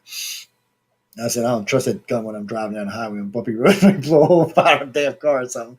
You know, because, some states it's illegal to have one chamber. A lot of states it's not, but a lot of states it is for some reason. So I never understood it. If you're going to own a gun and you're going to be traveling with it, it should be loaded because, you might have to shoot somebody. No, if you're going to own a gun and you're going to be traveling with it, I mean, you definitely need to know the laws of every state you're going to. Oh, you do. P's and Q's. It's like, you can take your 9mm with you in California if you're driving into California. But if you've got 100 rounds with you, it's illegal to import ammunition from outside the state into the state. And then again, where is the gray area on that line? Do the rounds you have in your magazine count as importing ammunition? Say you have an extra box. Say you've got an extra case of rounds. I mean, where? Actually, I'm gonna tell you what they told me when I was because I brought my 9 out with me a couple times. I've actually flown with it a couple times. But anyway, we'll get to that in a second. They told me that I can't carry any ammo and that I have to buy it there. So I said, well, wait a minute. I said, so I'm driving. I said, when I think my flight, so I'm driving across Texas. I'm going to have my gun loaded. driving across New Mexico and Arizona, I'm definitely gonna have my gun loaded. So I get to Cali, I get to Nevada, I get to Cali, I'm like, oh wait, I gotta go throw like 100 rounds of bullets away. I said, that just seems dangerous. I said, where am I gonna throw them at? I said, do y'all have like a disposal place? And the guy's, he's one, nobody's ever asked that before. So, well, you just told me I can't bring my bullets into your state. So he said, probably if it was loaded and you had one box, they would probably be okay with that. Now, if you come in there, with like 5 boxes, you're going to jail. You got to buy your ammo there. And by the way, so y'all know this, you cannot fly on any airplane with a loaded gun. You can't have any bullets with you because they store them under the thing where there's no pressure and they could ignite. They say they could ignite the bullets, whatever. So anyway you travel, like I went to Vegas last time, I had my guns with me. I had to go buy ammo as soon as I got off the plane. Don't think I'm going to Las Vegas without a gun because it's not because of Vegas. No, I ain't worried about Vegas. Well, then again, what are you going to do when the situation is like right now and you can't find any fucking ammo anymore? That's the thing. And well, you know what? I actually, while we were in flight, I searched to find out where I could go get it from. And right now there's an ammo shortage. You got to be careful with that. It's not as easy to find right now as it usually is. I see signs all the time. I actually got lucky last month, and I happened to be in Walmart right before they closed, right when they had the pallets out of the truck and out there on the floor. And I was able to buy 1,600 rounds worth of 22 long rifle. And me and like 4 other people that just happened to be walking by sporting goods when the truck came in got lucky. But I mean, that was just like winning the fucking lottery nowadays. Well, it is. It's rough because you'll see like a lot of the local stores down here when you go by, they'll say either out of ammo or have plenty of ammo because it goes back and forth all the time. You never know which one it is. A lot of the big sporting places, like Joe went to go get him some more. They're calling rips. It's for its Glock, and he's got a 16-round Glock, but they call them rips. They're diddly-looking little bullets. People, you do not want to get hit by one of these things. It is going to mess you up if it hits you. So he's like me. He likes because even in my guns, I'll have one hollow point and one regular bullet. I'll just rotate them. It's an old habit because in the old days, guns automatically used to like to jam a lot. So if you did it that way, they wouldn't jam. Today, it's just a habit. So. And the solid rounds carry a little farther too. So well, hell, Joe, I'm kind of thinking about like getting us kicked off of YouTube again and actually showing my little pistol that I carry with me most of the time. It was funny because there's a couple times I've had the gun out. Matter of fact, we were messing around in camera one night. 3 of us. It's weird. You never know what's going to set them off because like all Kathleen said one night was something about getting her shot, not getting her shot for COVID. And they told them that was medical disinformation and kicked that show off, hit us with a strike too. And and then of all people, Richard and Karen Dolan were talking about 9/11. This is an old video. This video has been up for, God, I don't know, a long time. We've had this archive for at least 15 years. It's been on YouTube for at least 5. And we got a strike for it. They said it was hate speech. Yeah, man, but I mean, yeah, maybe come on, we're Karen like and Richard Dolan hate speech, and that's not even a possibility. Man, I mean, I'm not defending any of that stuff, but like it's like the entire national like conversation on all that shit is basically changed now. I mean, back 15 years ago, 20 years ago when we were starting this network, I never figured that any controversial crap or any of those, and yeah, I'm going to pick a side here, any of those conspiracy theorist idiots would ever possibly get fucking mainstream. And then you've got politicians and senators and congressmen up to presidents validating their stupid shit. I mean, goddamn, man. Because they fall for the press. Right now, the biggest problem in the country isn't the politicians, it's the media. And the media want control. They got so scared under Trump that right now they're just shaking because here come Trump and they thought, all right, try, we'll tear up Trump, and everything they did backfired. Nah, man, nobody in the media was scared of Trump. Trump was the greatest thing. Trump was killing. He almost bankrupted CNN. Dude, no, he didn't, dude. Have you like seen like the latest viewership polls of all the news networks? I mean, they're all down, but that's not what I'm talking about. CNN was the like lowest rated. Train wreck every day. Now that CNN lost viewers back to normal, no one cares. Yeah, but they love Trump. They wish he would get back in the spotlight. Yeah, they did because it gave him something to talk about, but it didn't help CNN any. They were on their way out because he always said CNN's fake media, fake news, fake media, fake news. And that hurts. When the president of the United States calling you fake media and fake news, that hurts. You can say what you want, but it's going to hurt you in your business. Because even most people, unless you're just a complete hate Trumper, you're gonna be like, well, maybe he's right. I mean, come on, that's all they have to talk about. And Well, no, we heard Joe, for this a is the full year. problem. Nobody wants an objective truth anymore. They want to be told what they want to hear.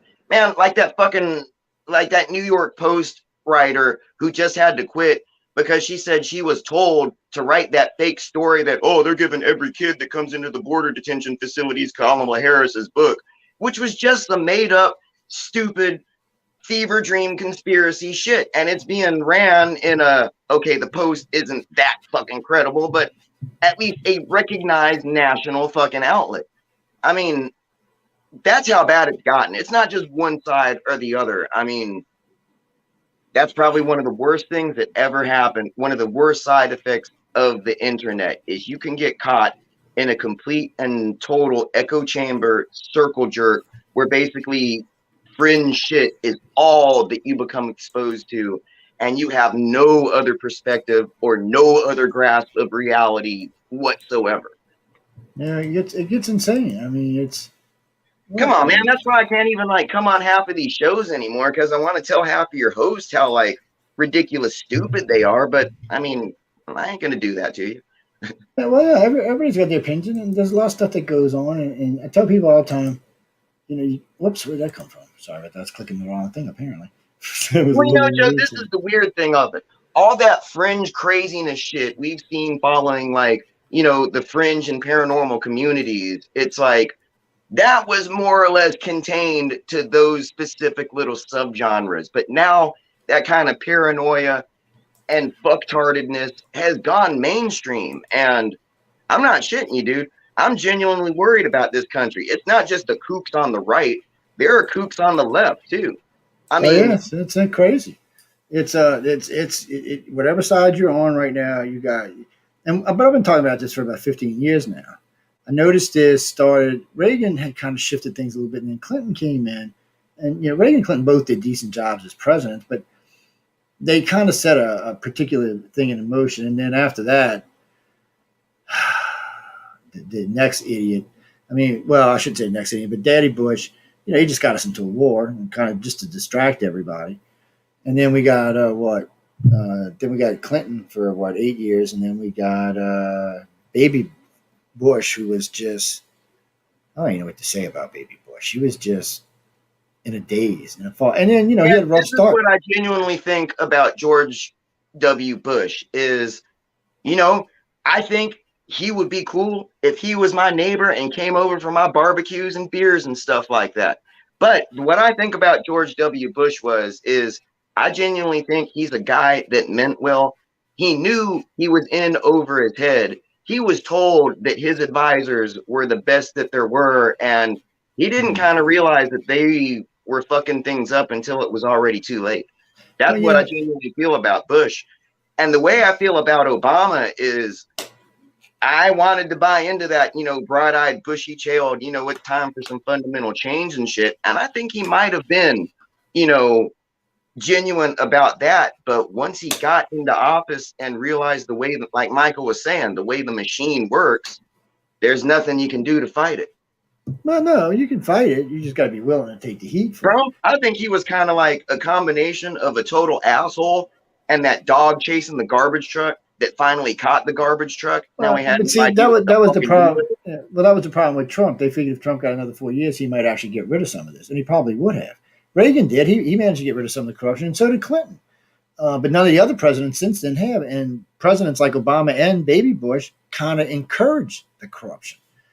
Trump was corrupt when he came in, but Trump wouldn't care about that. Trump wanted to say, look, I'm the asshole. I don't like you politicians. I've been giving y'all millions of dollars for 30 years. I ain't got nothing out of it. He wanted some revenge.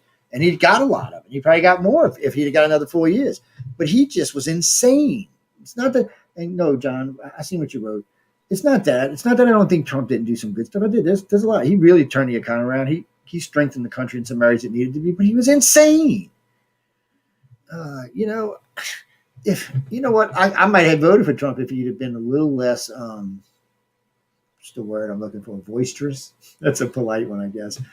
I just look, I hate to say it. One thing you can say about Obama, he had a little class. He might have not been good for the country, and he might have drove it down in the ground, and he did add double, quadruple the debt, but still, He did have Yeah, I plans. genuinely think Obama was about He got average screwed middle of by pack design. for all of the presidents that Yeah, you're probably right. He been is, but around I agree. during my lifetime. No, I think he's about average. I don't think he was. I think he had his personal agenda, and of course he couldn't get his personal agenda done because the liberals had their own agenda, and that's what they were driving. But and he got unfortunate because he had the same problem Bush did. He listened to the wrong people early on, and it hurt him. That's why he lost the next election. The first midterm election he lost the House. The next election where he won the presidency, he lost the Senate. He never got it back. He was basically lame duck for 6 years. It's just not much he could do except do executive orders. That's why he did so many. And seeing that just shows you right there how dysfunctional the system is. And then this thing about this 51 vote thing. I think everything that goes through the Senate should be 61 votes. I don't think it should be 51 votes. I don't think just because you won the extra vote, you should be deciding the fate of the country. I think you should have to be bipartisan to decide the fate of the damn country and all the things. No, but what it's I not going to genuinely happen. think, one thing I think ought to genuinely change, which will never happen, is you should be able to eliminate a law with a simple majority, but you would need a super majority to enact a new one. Yeah, and I agree. Because I mean, man, it's like all these like knee-jerk reaction bills to everything else. Like, there's this stupid bill going through the Texas Senate, founded by some far-red GOP assholes who are trying to prove that they're the hardest and the most Republican, right? Trying too hard is another one of the major problems that's going to end our race if it ever ends.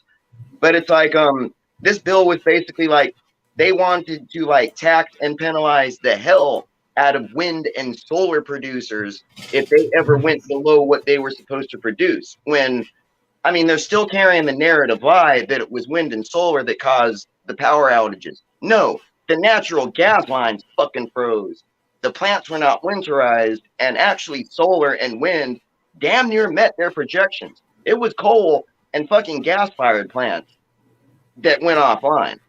But these dumb hicks want to, basically enact legislation to punish wind and solar when it wasn't even their damn fault.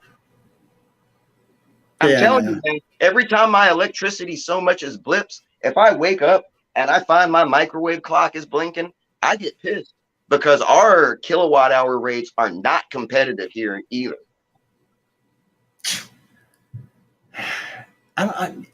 I was listening to, what was it, the solar report the other day? I was listening to the wind and solar report the other day, and I was thinking about Texas. And I'm thinking, Texas could have been the state that showed the country how to do it. But instead, they showed the state what not to do, the country what not to do. I didn't, I got to be honest, Jason, I really thought as a state, they would have been way more prepared. I guess because it never gets that cold in the lower part of Texas. No, Joe, exactly what happened. That is what happens when you let vital industries regulate themselves. I mean, and that is the moral of the fucking story here. I know. Look, man, there was like a freeze in 1989 where capacity was almost shut down. The recommendations were, winterize, simple as hell. Same thing happened in 2011. Winterize.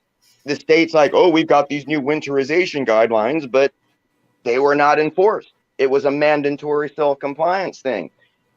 And I mean, well, it's one thing when you are a public utility and when your services go down and people die. I think you should be held to a little bit more than standard consumer standards, Well, you should be. And you should be. Everything should, I'm not against regulation. Somebody said, oh, Trump put all these regulations, Obama put all these regulations. Look, some regulation should be there, people. Let's just be honest about it. You cannot trust these big power companies, these big gas companies, these big chemical companies to do the right thing. You don't take my word. Just look at the past. They've all been in trouble. Everybody has. Cutting corners here, cutting corners there. Exactly, Joe. How many people have some weird cancers living up and down the Texas and Louisiana Gulf Coast and they do. refineries? I mean, Louisiana's got one of the highest cancer rates in the country, and it's all because of where they live. There's big whole cities that are basically refined. Don't look, and it's bad in Louisiana. It's worse in Texas. They basically Texas, southern, what would be the southern east coast of Texas. There is actually kind of a racial and income-based angle to that too, because Who lives right next door to that chemical plant? It's not a high income neighborhood. I'll just leave it at that.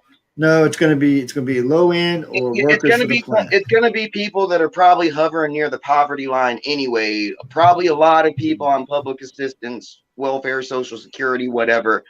I mean, man, poor people can't afford a lobbyist, but that big ass petrochemical company can. Yeah, he can afford more than one, and they're going to have permission to dump lots of money on stuff. He's already got senators in his back pocket. It is. Well, you know, that was one of the things that cracked me up when Trump won, because nobody thought he was going to run. Stephanie and I talked about it for a year, or actually for 16 months.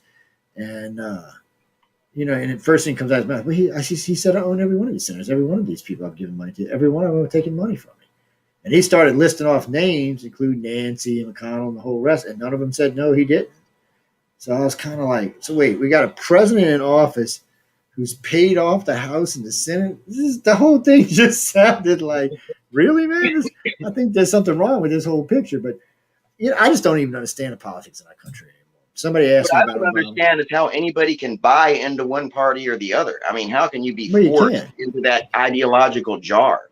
Well, you can, because it's too hard. You know, somebody asked me the other day, were you red or blue? I said, neither. I said, sometimes I can lean a little red, sometimes I can lean a little blue. It just depends what we're talking about. I said, if we're talking about guns, I'm probably leaning a little red. I said, if we're talking about women's rights, I'm probably leaning a little blue. I said, if we're talking about the economy, it depends. I can go either way on that one. Sometimes I go red. Sometimes it just depends who's in office on that. When it comes to money, I had no doubt that Trump was going to turn the economy around. I told everybody in the beginning he was going to do it quickly if he got in, because that's what he does. Somebody goes, well, he had 4 bankruptcies. I said, yeah, out of 104 companies, he had 4 bankruptcies. I said, come on, guys. Any way you look at that, that's an outrageous success rate. And he had a TV series that had high ratings. I'm thinking, no, guys, that's not what. Yeah, but here's my whole thing about him. He was a pompous asshole that was basically a caricature of 80s greed. Yep. I have he to didn't agree make with that his own fortune. He got it from his daddy. I don't care what anybody fucking says. Oh, he got the money to make his fortune. Start with money, you stay with money. Well, I agree with that. There's no upward mobility here. There's no there was upward mobility story there. He went from 100 millionaire that the money he got from his daddy to billions. But you don't have no Jeff Bezos money. No, he said he had 9 billion. I'm thinking he got 2 or 3 billion. Nobody questioned that he was a billionaire. Not even the news media stuff. The argument was always between 4 and 9. Yeah, so no, yeah, he did that, and he had a knack for certain things like stupid television or real estate. Casinos, he did not have a knack for. All 4 of his casinos went. But his DC hotel is doing good. Shady shit too. That whole Trump University, that was shady, and the way he handled his contract. Come on. It was a pyramid scheme. But fortunately for him, he was only one of the donators. He wasn't the main guy. He lucked up on that. They almost got him on that. He didn't have any problem putting his fucking name on it and taking money, though, did he? Nope. And he ain't going to. It's the kind of guy he is. He's going to definitely, if you're going to give him free money, he's definitely going to take it. Maybe did he change? Oh, you mean 2024? Yeah, he said he's running. No, I'm not even going there, dude. I have no idea. If he puts his name into the hat in 2023, I will be on the air for the whole year talking about it. Oh, yeah. Along with that, who do I think is going to be the next president of the United States? I don't think it's going to be Joe Biden or Kamala Harris. If I had to pick somebody right now, I think it probably, if he runs, the governor of Florida would probably win. Right, he's got an extremely high approval rate of both with Republicans and Democrats. They think he did a great job in Florida. Hardly no old people died in that big, massive estate he lives in. No, not after the Florida voting rights bill. He done put himself in bad graces with about half of the country over that shit. No, well, we'll see how it goes. No, last I heard, see, that's what bothers me about this. So I seen the New Texas thing, the Georgia thing, and the Florida thing. They're nothing compared to the northern votes and rights. They're not even near. All 3 are still going to give you portable places to go vote. You can still do mail-in voting. The only thing is they're going to require an ID. Vermont and Kentucky, they don't do none of that. You can't do that. You can't go vote somewhere like that. You can't go drop it in a box somewhere. And up there, they don't want you overseeing the count. Down here, they do. It's a big difference in rules. That's what I'm saying. That's what Biden got in trouble for. Biden jumped on the Georgia law, and when they actually read the law, and he found out, oh, wait a minute, I effed up. It's not a restrictive law. It's actually a more open law.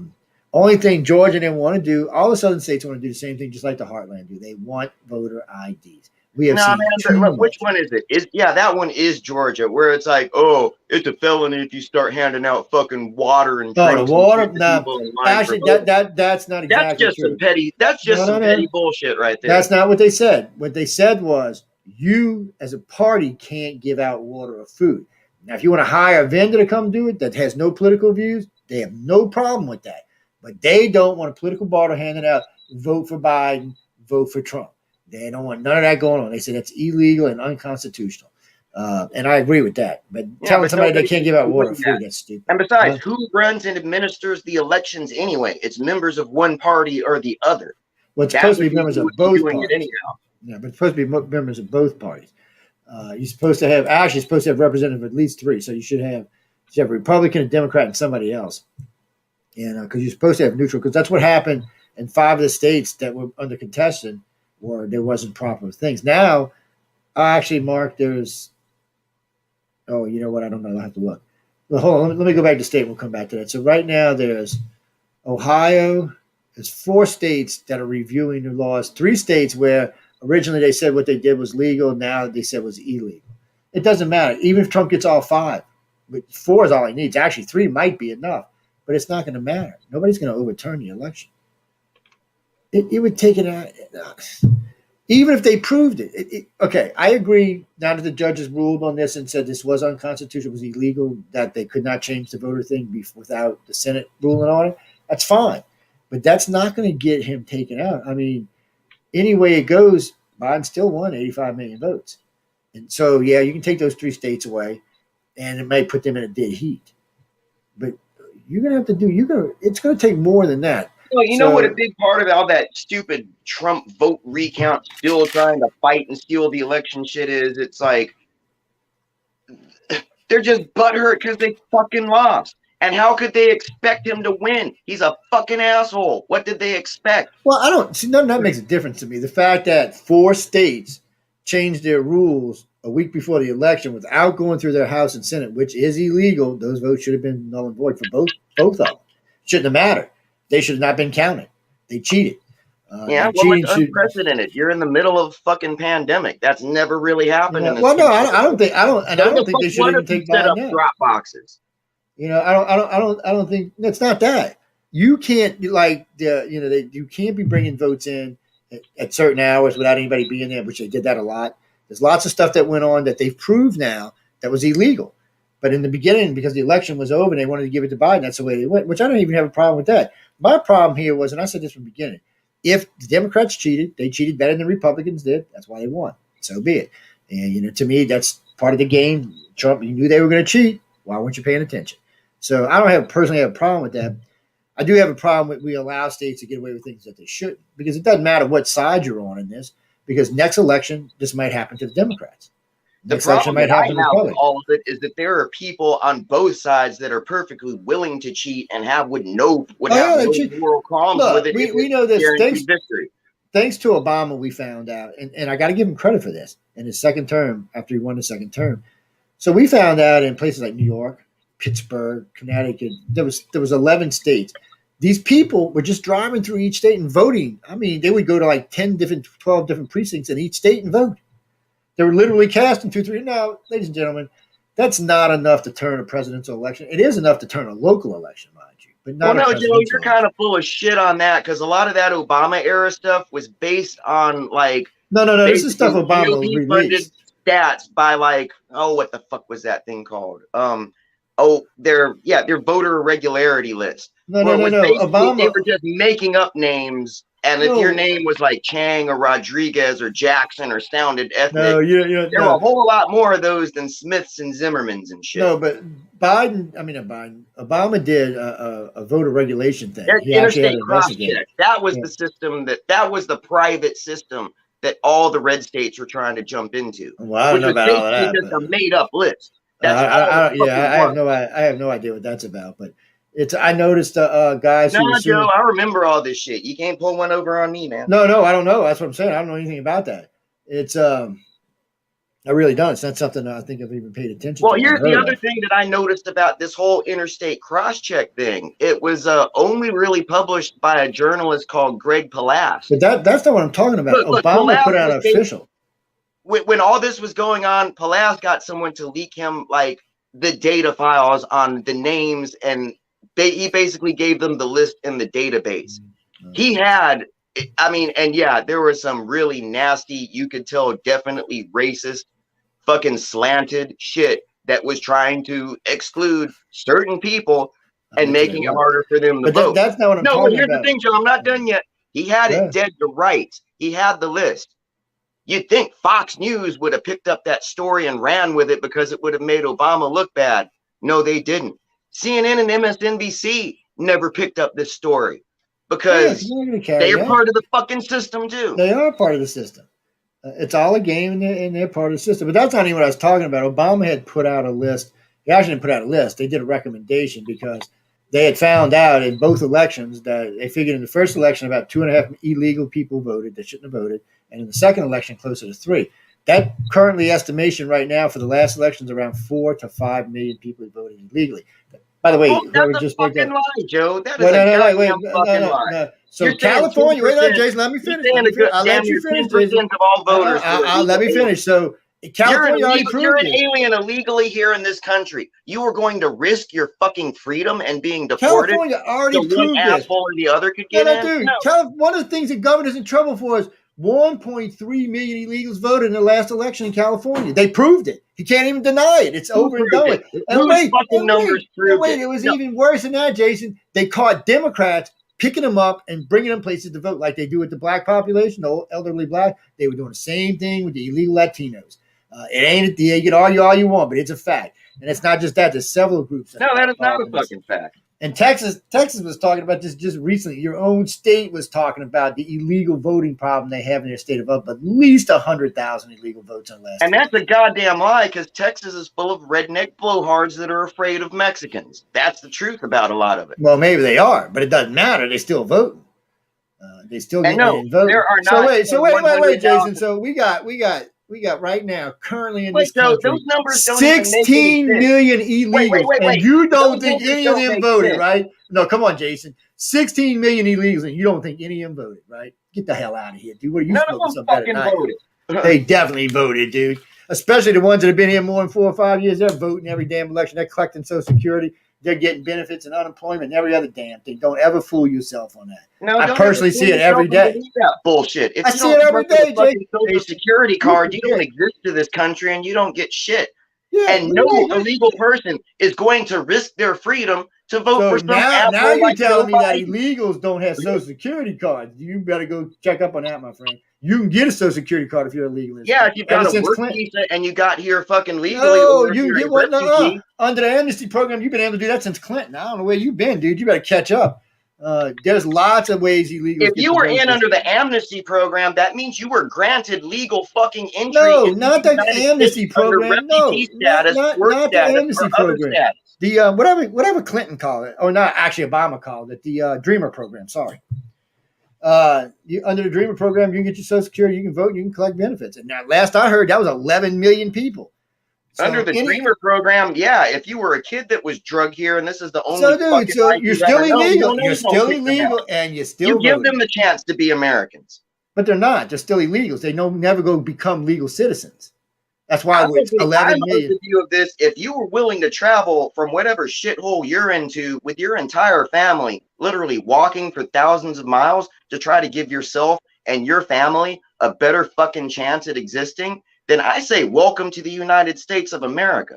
That's all there is to that shit. I say get your ass out of my country, go back to yours, and come here legally. Then I'm saying take your Montaldo, Italian sounding ass back to fucking Italy. But I came here legally, so it's that's the point. Come here legally. Because none of the people here legally, that Mexican or any other race for that matter, appreciate you coming here illegally. It's one of the biggest things that came up in the last 2 elections. They're anti-illegals. So if you're Hispanic and you're living in this country, you came here legally, most of them do not like the idea of illegals voting. No, the whole thing is you've just got to reform the whole immigrant situation. I mean, this is what trips me out is Biden is still keeping the fucking Trump era refugee number at like either 15 or 16,000. What are you talking about? Biden's got 4 times as many people down there as Trump ever had. No, I'm talking about the number of fucking lottery slots that are available to get in legally. I know what you're talking about. Yeah, they're not going to raise that either. Not anytime soon. I'm like, look, if you want to work, make it fucking easy for somebody to get a work permit and come over here. This has always been my point. So we're going to be taking in 1 million, 2 million refugees a year, and that are uneducated, don't have any skill sets. So what bothers me about that is why aren't we taking in 2 million people? What do you mean uneducated and don't have a skill set? Do you know how hard people have? Joe, do you know how hard? Do you know how hard somebody at the bottom has to work and fucking hustle just so him and his family can goddamn survive? Doesn't matter. My point is they're not helping America. They're a drain on the country. Why can't we take in people that actually help our country and help it grow? There's lots of people who want to come here legally that have college degrees and other degrees that really want to become part of our country, not a burden on it. They don't want to be on the system. They want to be part of the country. It irritates me. Here's the whole problem with your thesis. Not everybody can be a chief. You need chiefs and fucking Indians to make the village work. It doesn't matter. They still coming here legally. You have people who want to come here legally. It's been harder and harder and harder because of the amount of illegals we come in. They counterbalance the system out.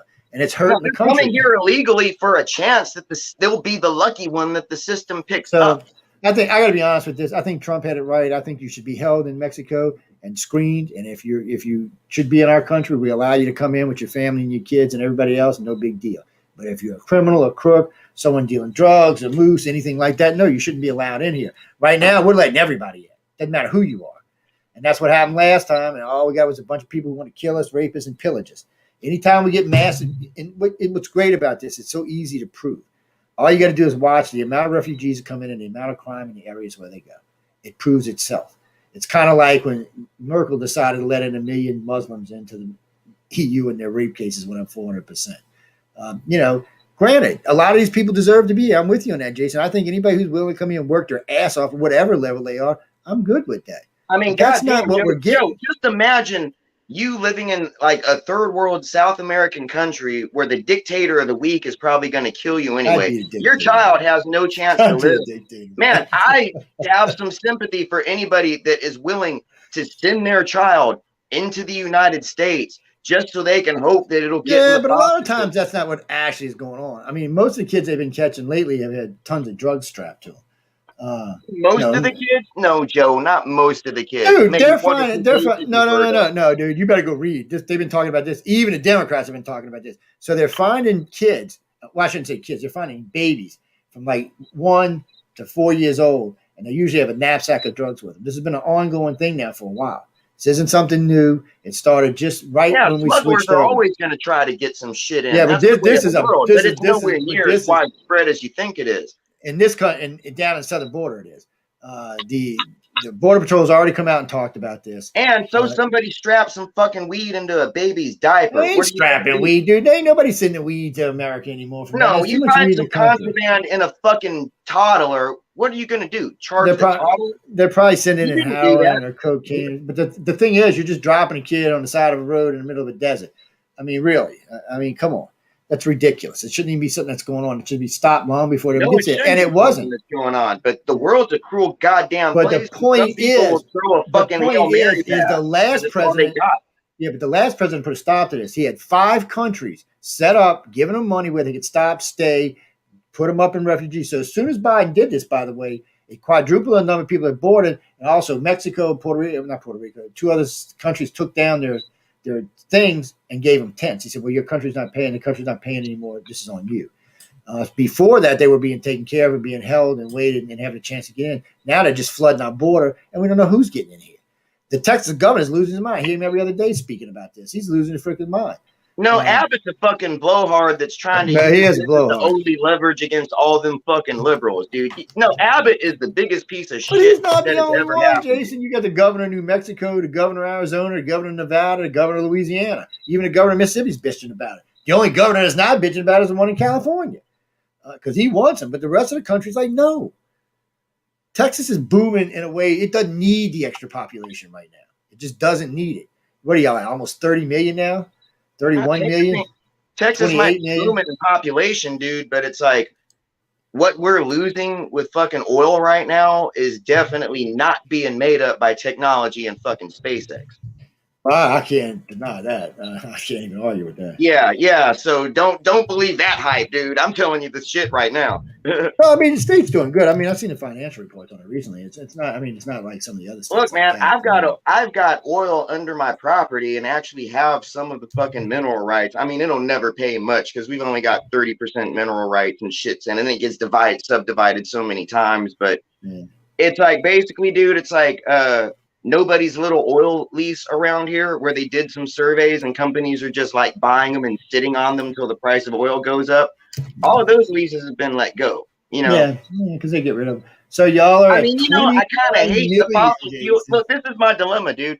I kind of hate the fossil fuel industry, but I can get a shitload of money dropped into my lap, you know, if the oil prices ever do go up. And they And will. even if I didn't want this oil being drawn off of my property, the deposit is over several other properties. Any one of those people could have the spigot put on their land and they would still have to pay me for it anyway. So, I mean, I really don't have that much of a choice in the matter. So Chris There's no Ferguson, individual involved in this that could say no, but we'd all still make money. yeah, well, that works out good. No, yeah, they got y'all at 29,144,505 people now. You're forecast to break 30 million this year. May even get to 31 if the current growth rate stays. So Cali's going to drop about 3 million, so they're going to fall down to about 39. So this is forecasting Texas to pass. See, they had Texas passing California, but not for another decade, about 15 years.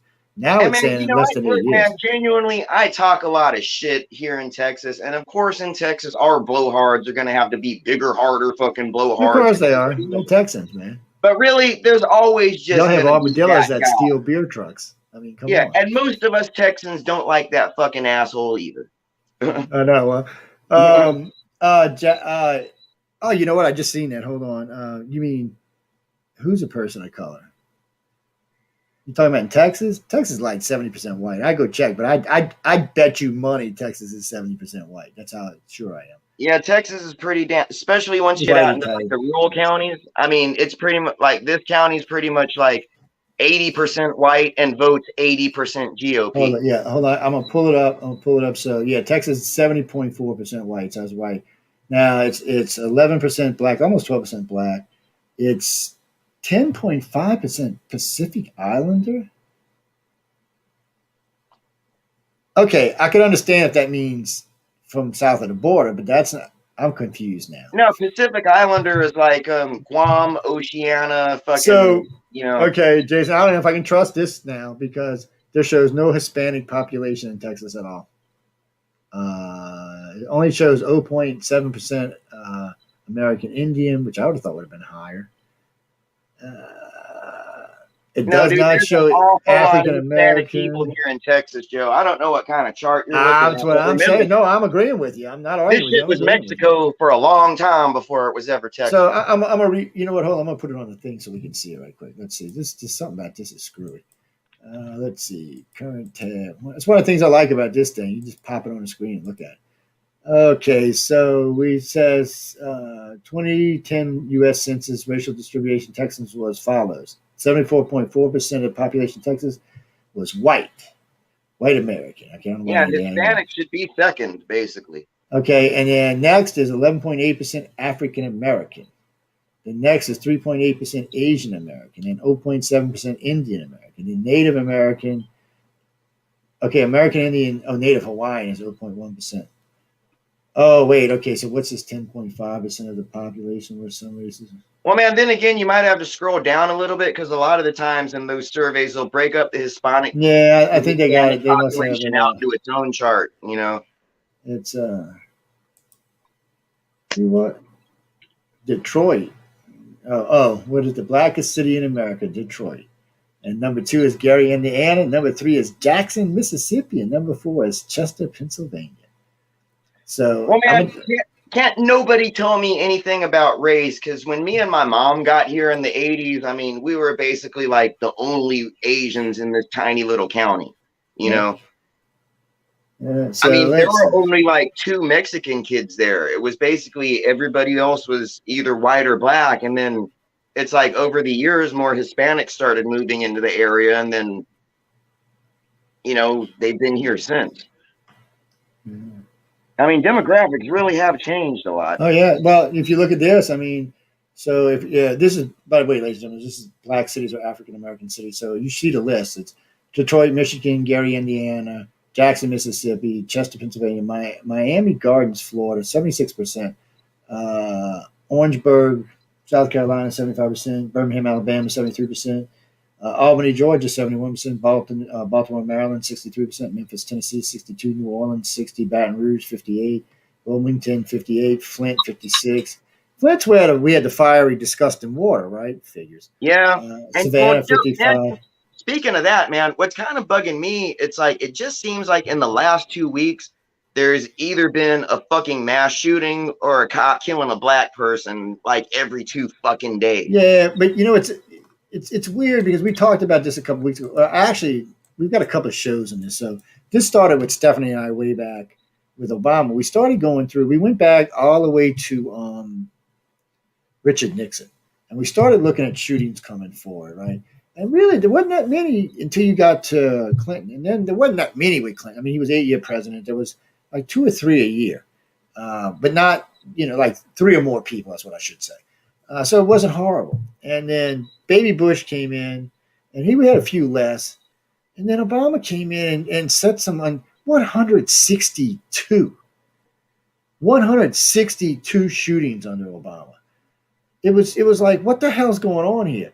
And then Trump comes in and it drops back down to about 24. And now here's Biden.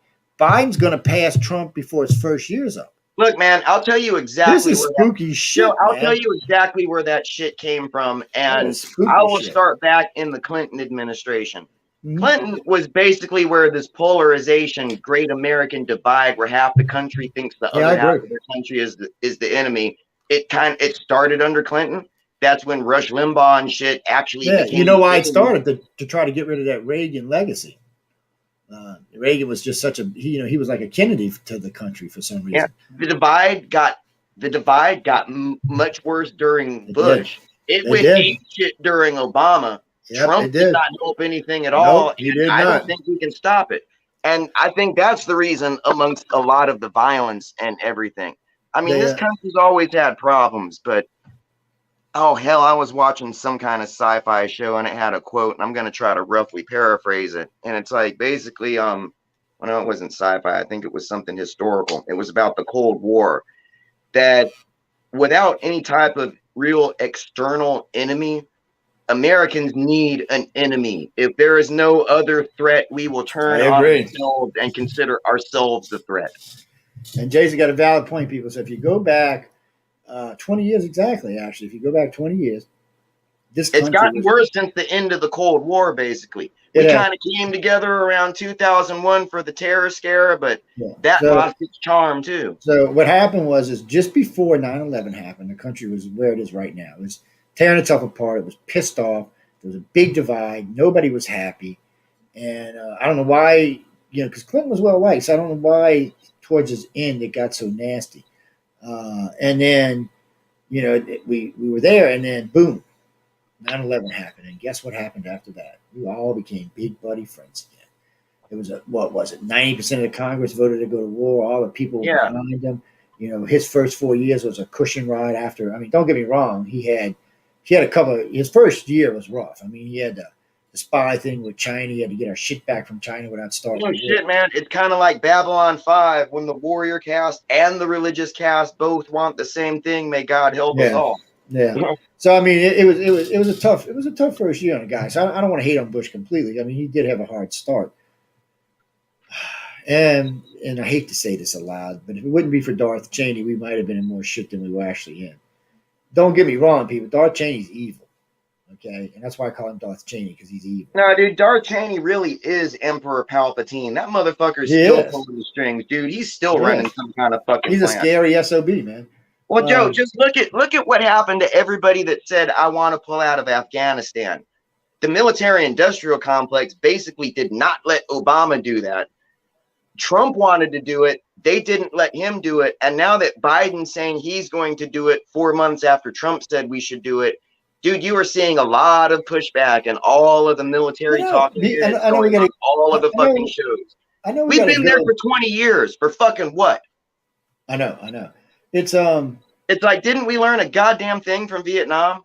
no, we don't Didn't know we anything learn to a Vietnam. goddamn thing from the Russians' experience in Afghanistan? Yeah, you would think, but as far as don't get me wrong, people. I don't know why we count this as a win, but we count Iraq and Afghanistan as a win. I'm confused. Iraq, I can kind of understand. Afghanistan, I just don't understand. It wasn't Vietnam because we didn't lose a bunch of people, but it was just an expensive nightmare for No, us. Joe, this is as far as I will go into conspiracy theory, and it's not really a conspiracy because all you have to do is follow the money. What did Daddy Bush gave us? Daddy Bush gave us a war, and the best kind of war. We went in, we kicked ass, we took names, we said, peace, bitch, we won, and we got the fuck out. Yep, we And did too. that really got rid of a lot of the stigma that we were still living under after the In loss in Vietnam, Vietnam. yeah. And people Well, a don't lot of ever people think have, we well, lost in Vietnam. the Don't think people we did. making all of that shit that we used, during good old Desert Storm, where Schwarzkopf became the greatest hero that America had had since World War II, the people that made a lot of money off of that made a lot of money, and they're like, if we could do this all the time, I mean, all you got to do is look and follow the money. I mean, there is no reason for us to still have anybody deployed in Afghanistan.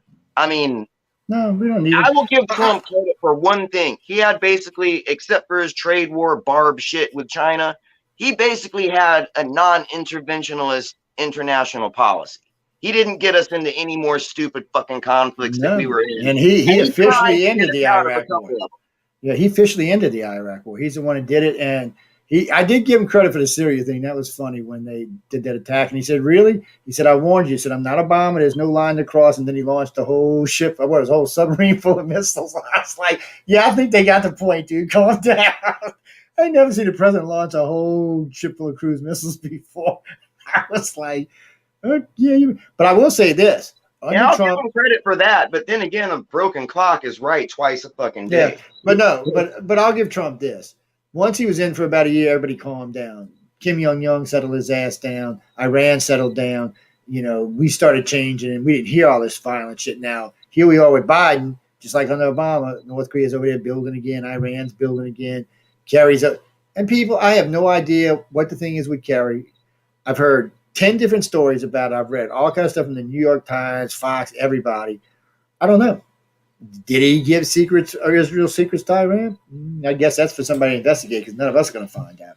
Well, even if he did, I kind of look at it like this. How many secrets have we slipped to fucking Israel over the years? Oh, well, but we're supposed to be an ally, though. Israel's an ally. Iran is not an ally.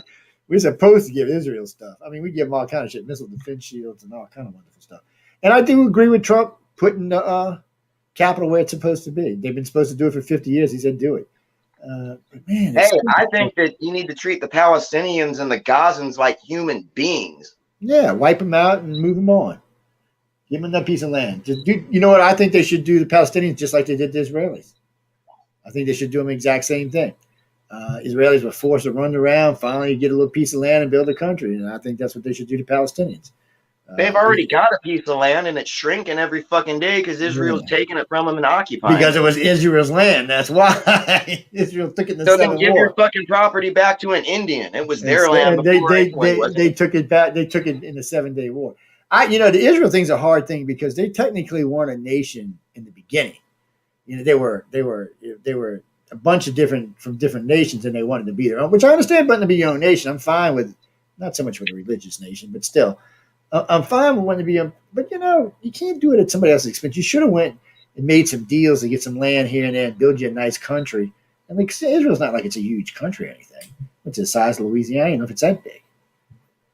I know it's not huge. It's a little chunk of land over there that's worth fighting over. And they don't even have no oil or nothing in Israel. I mean, what the hell do they have? Basically, that is the beef between the entire fucking Middle East and the entire Western world is that, yeah, thanks to us, we basically gave Israel a fucking army that came in and fucked them up.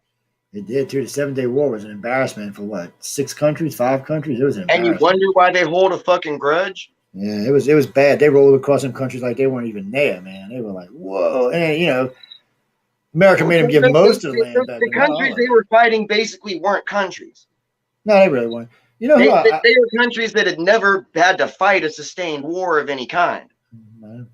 You know, not since ancient history anyway. Iran's evil power. I guess you could call them an evil power. I mean, they're just another country trying to make their religious country. You know, we're giving Israel. I mean, Israel's a religious country. Remember, their country's based on their religion. So I can't really hate on the Muslims doing the same thing. That would be just not right. Well, man, I never said anything about it, and I haven't talked to her for years. But one of the ladies that used to come and visit the UFO, like the good old Power Talk days. One of the ladies that used to come in there that I was good friends with.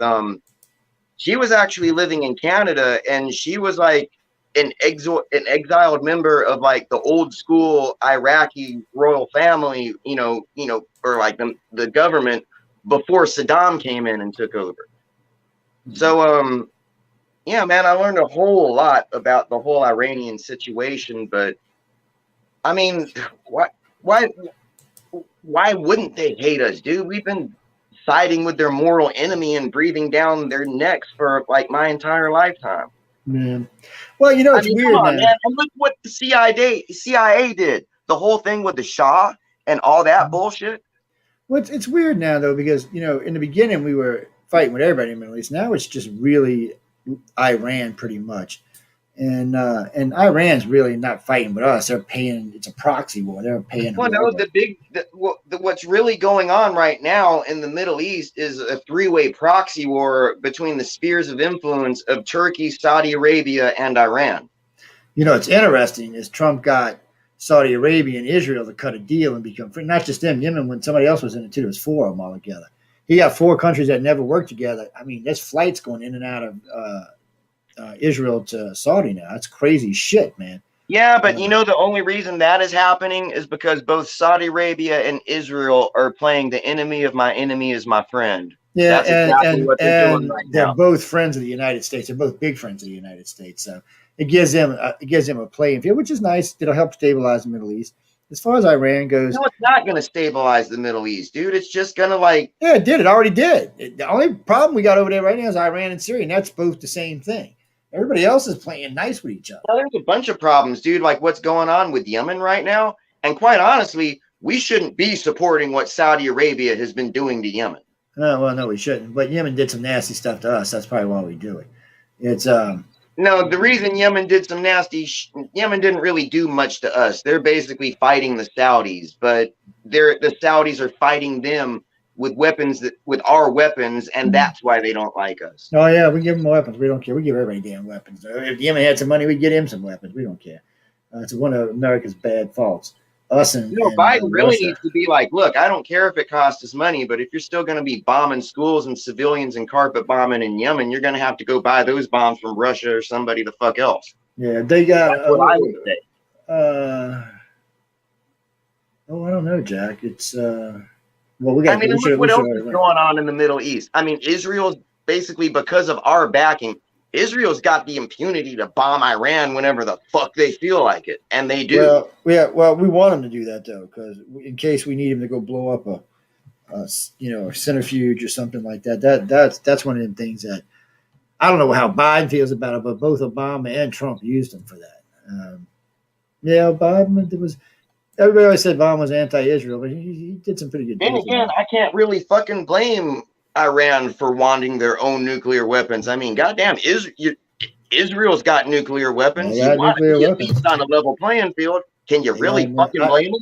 I don't know, Chris, if Saudi has. And here's the whole thing about it, man, is a nuclear weapon is not that hard to make. It was figured out in the 40s, and anybody that doesn't have the formula can just science it out anyway.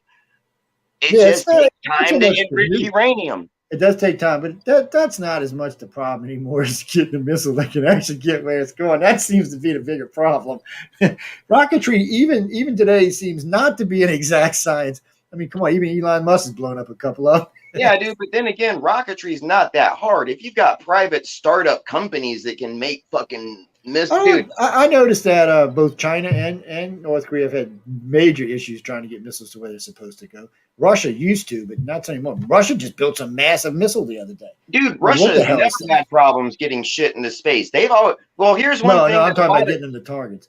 No, They've dude, had time. here's one of the things that a lot of people don't realize about Russians is their rockets are basically more powerful, superior to ours. Well, their engines are just hell. We still use RD-180s and their variants in like most of our American built spacecraft today. Elon doesn't use them, but United Launch Alliance and shit does. I mean, Yeah. look, man, they had to have bigger, better rockets because, well, quite frankly, they've got to launch farther north of the equator than we do. They do. Russia doesn't have a Brownsville or like Key West or the tip of Florida or anything like that. They didn't have the advantage of the radial What they motion, should have so put they it. had to make bigger, better rockets. They And should have couldn't do figured out a that. way to put it up there in Siberia at the top of the planet. That might have made it a little easier for them. No, that would make it actually harder, dude, because remember how slow it's rotating up there? You get no fucking rotational velocity. You want to launch from the equator. That's where you want to launch from. I'm really actually surprised we never. Oh, I guess for security reasons we never got an island down there to launch from. Because there's places we could have went down there, but Well, I guess, yeah, we got territories in the south. Yeah, I'm just thinking that. Yeah, I'm just thinking that it might. But Florida's good enough. Yeah. Well, Florida, the material's right there. Because I remember one time they had talked about using one of the islands in Hawaii, but they said it would be too hard to get material back and forth. Well, yeah, you'd have to ship everything 5,000 or fly it in. It would be just a nightmare to do it, and it would have cost 5 times, and it was already outrageously expensive. Just ladies, we got to go, but so y'all know Elon Musk and you got SpaceX and Virgin Airlines, but anyway, you got 3 companies that are going to be putting people in space for tourists. Okay, now the first flights are about $1 million each. They said about the 4th round it'll be about 100,000 each. They said by 2025, 2026, the average Joe should be able to take about an hour and a half trip to space for around 4 or 5 G's. So if you want to see, I can't say I've been in space, but I've been way up there. 78, enough that we had to have oxygen, and I kind of felt like I was about to float up the damn airplane. We had a rule in the Navy, and it's still a rule today. When you work on someone's jet, the first, especially if you're doing some major overhaul, you fly with them. First time out, the tech that worked on it flies with them. If I can pay somebody $5,000 and they will take me and bring me to space and let me float around for a little bit and gook and gaw at the marble of the earth and then bring me back, hell yeah, I'll pay that. Oh yeah, it'll be a couple of years for us. It's kind of like Starlink. It's going to take them a little while to get everything routed, but I know. I bet Elon's got my $99 down, and I'm just waiting for Starlink to become for like this far south in Texas to join the beta project. Yeah, there's a lot of great stuff going on, people. You've got 6, 7. I said this when I started hosting Wake Up USA 20 years ago. I used to say this all the time. If you want to see the space race boom, privatize. And thanks to these guys, they proved me right. What it took NASA 20 years to do, Elon's going to do it in 5. Not just that. I'm pretty sure Elon's going to Mars, people. I'm going to complain about the space launch system right now. The SLS, the big rocket that NASA was going to make for the Artemis and like Mars missions and stuff like that. How over budget? That thing's like 15 years late, like multiple times over budget. And here's the thing about it, Joe. It is old technology that we old technology. In the 80s. It is basically space shuttle fucking technology. I think it's Apollo, to be honest with you. No, Joe, it is space shuttle technology. The only difference they did was they took the shuttle off the back and they moved it up to the nose cone. They put the shuttle rockets on the bottom of the big external fuel tank and strap bigger fucking booster rockets to it. Joe, it is exactly shuttle technology. That's just pathetic. Why are they having so much of a hard time basically taking off-the-shelf components? I'll tell you why. You want to really know why? Because all the good scientists work for Boeing and Lockheed and Elon Musk and Virgin Airlines and Sierra Nevada and places like that. Because they pay big money. Dude, Boeing can't even get the crew module fucking working. Well, actually, they lost the contract.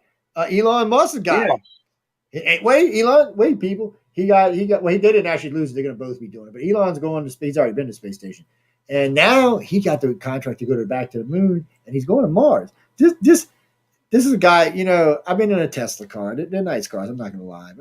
But I'm not as impressed as some of my liberal friends are with them. But they're nice cars. They're actually faster than you think they are. They get up and go faster. If you weren't impressed, you must not have stomped it and felt a 6,000-pound vehicle get to 60 in like 2 seconds. It got up and rolling. It wasn't like a muscle car or anything, but it was fast. The car would have probably did 140, 160, but the problem is, at the rate it burns electricity at that speed, your ass would have been walking in less than an hour. See, Look, man, I'll say my electric Camry cars. could go that speed for quite a long time, people. I will say electric cars will be there, and I could actually use one if you can give me about 500-ish miles of range, running my AC or headlights at night or what the fuck ever, I thought they and said the Tesla was 400. let it charge up in 30 minutes or so. I can live with that. But dude, the infrastructure, Texas can't even keep our houses warm. What the fuck? I mean, you're gonna have like those like level 3, level 4, like even more powerful like So megawatt chargers and shit. we got another right? 6 minutes. So first off, I mean, Tesla, no, people, it's a nice car. I mean, it's still an electric car. And I was out talking to a friend of mine who owns one, and he's like, Jimmy's got one, and he's like, it takes a little longer to charge than I feel comfortable with. So what they do is now, a lot of the malls down here, the outdoor malls now have put Tesla fueling stations in. So when they go shopping, they plug it in. So if you shop for an hour, it's probably good for about a quarter, maybe a quarter and a half to get you, if we're talking tank wise. I thought he said his car got 440 miles to charge, which is the same mileage as my Camry gets on a tank, about 450 miles. The difference is, people, I can stop anywhere and fuel up and keep going. And I can do 100 in my car and still get 28 miles to a gallon. Well, see, now that just proves that electric cars are almost there. You can drive cross country if you like hit supercharger to supercharger. I mean, the infrastructure is just not there yet. But so this is what I would think. But 400 miles of range, unless I'm driving cross country, I'm good. With the exception of your crazy ass state that you got to drive 2 days to get across. Well, a day, but still. When you get to West Texas, I doubt there's any West Texas and most of New Mexico. I doubt there's any Tesla chargers anywhere close. So people, I'd be careful cruising through there. No, dude, no, man. They've got like 10 basically where you can make it from supercharger to supercharger. Oh, I don't think so. If you get off of the interstate, you're fucked up. Last time I went out there, we got on from Roswell, and it was 140 miles to the first gas station. I was like, and then when we went back the other way, it was another 160 to the next one. I was like, get the fuck out of here. Yeah, but that was in Roswell, dude. Roswell's not on interstate. Oh, no. This was interstate right there where you come out of Roswell and you get on. So going either way, if we were going to Texas, it was 144 miles to the first gas station. If we were going back into New Mexico, it was 160 miles to the next gas station. But hey, man, look, the technology's almost there. We're just like 1 or 2 generation of batteries. Like I said, now, ladies and gentlemen, if you take Interstate 20, you can get across the country in your Tesla. There's enough places. Interstate 10, like I said, between Austin and Phoenix, I would be careful. I would really check because it's like the hydrogen highway. I actually like hydrogen better than electric, but it doesn't really matter. I think hydrogen's a great solution too, but I mean, well, Europe and Japan are kind of like getting into hydrogen a little bit more. Japan more than anybody else, but. Well, I mean, it pollutes. You'd have to set up an entirely new competing infrastructure. I mean, you could convert some of the existing infrastructure, but. So this kind of scared me a little bit. I've seen a plan from the California government, and the federal government is looking at it as well. And then Texas is actually looking at this as well. I think Florida is too. So they're going to offer grants for people who own gas stations to convert half their gas station to hydrogen. Well, since this actually originally came out, now they're asking, is there a way to do all three and have electrical charges? I'm thinking, wait a minute. We're going to have hydrogen and gasoline together. That's already a disaster waiting to happen. Y'all want to go add electricity to it? I'm thinking, wait a minute. But in all reality, what was that? Yeah, because y'all, oh God, I didn't think about it, Green. Canada probably wouldn't have no way to charge up unless you were like in Ontario somewhere, Vancouver. No shit, trying to drive around Alberta and crap. Yeah. Nice to see you, by the way. Actually, me and this woman here have been trying to talk for 2 weeks now. And we've been playing phone tag back and forth. Well, man, it's like what province is that? Like Saskatchewan or some shit? Yukon, one of those two, where it's like it's bigger than it's like the size of like from California all the way up to Washington State. Well, let's see. I got 35,000 people live there. Yeah, I got a host in Niagara Falls and one in Ontario, and then we've got 2 in Thunder Bay, 2 in Vancouver, and whatever might be Saskatchewan, whatever that little island thing is on the East Coast, we got a host there as well. I thought you said Saskatchewan. I might have been getting the name wrong too. But, no, you said on the East Coast? What? Yeah, on the East Coast. It was on the East Coast. It's a little tiny island place.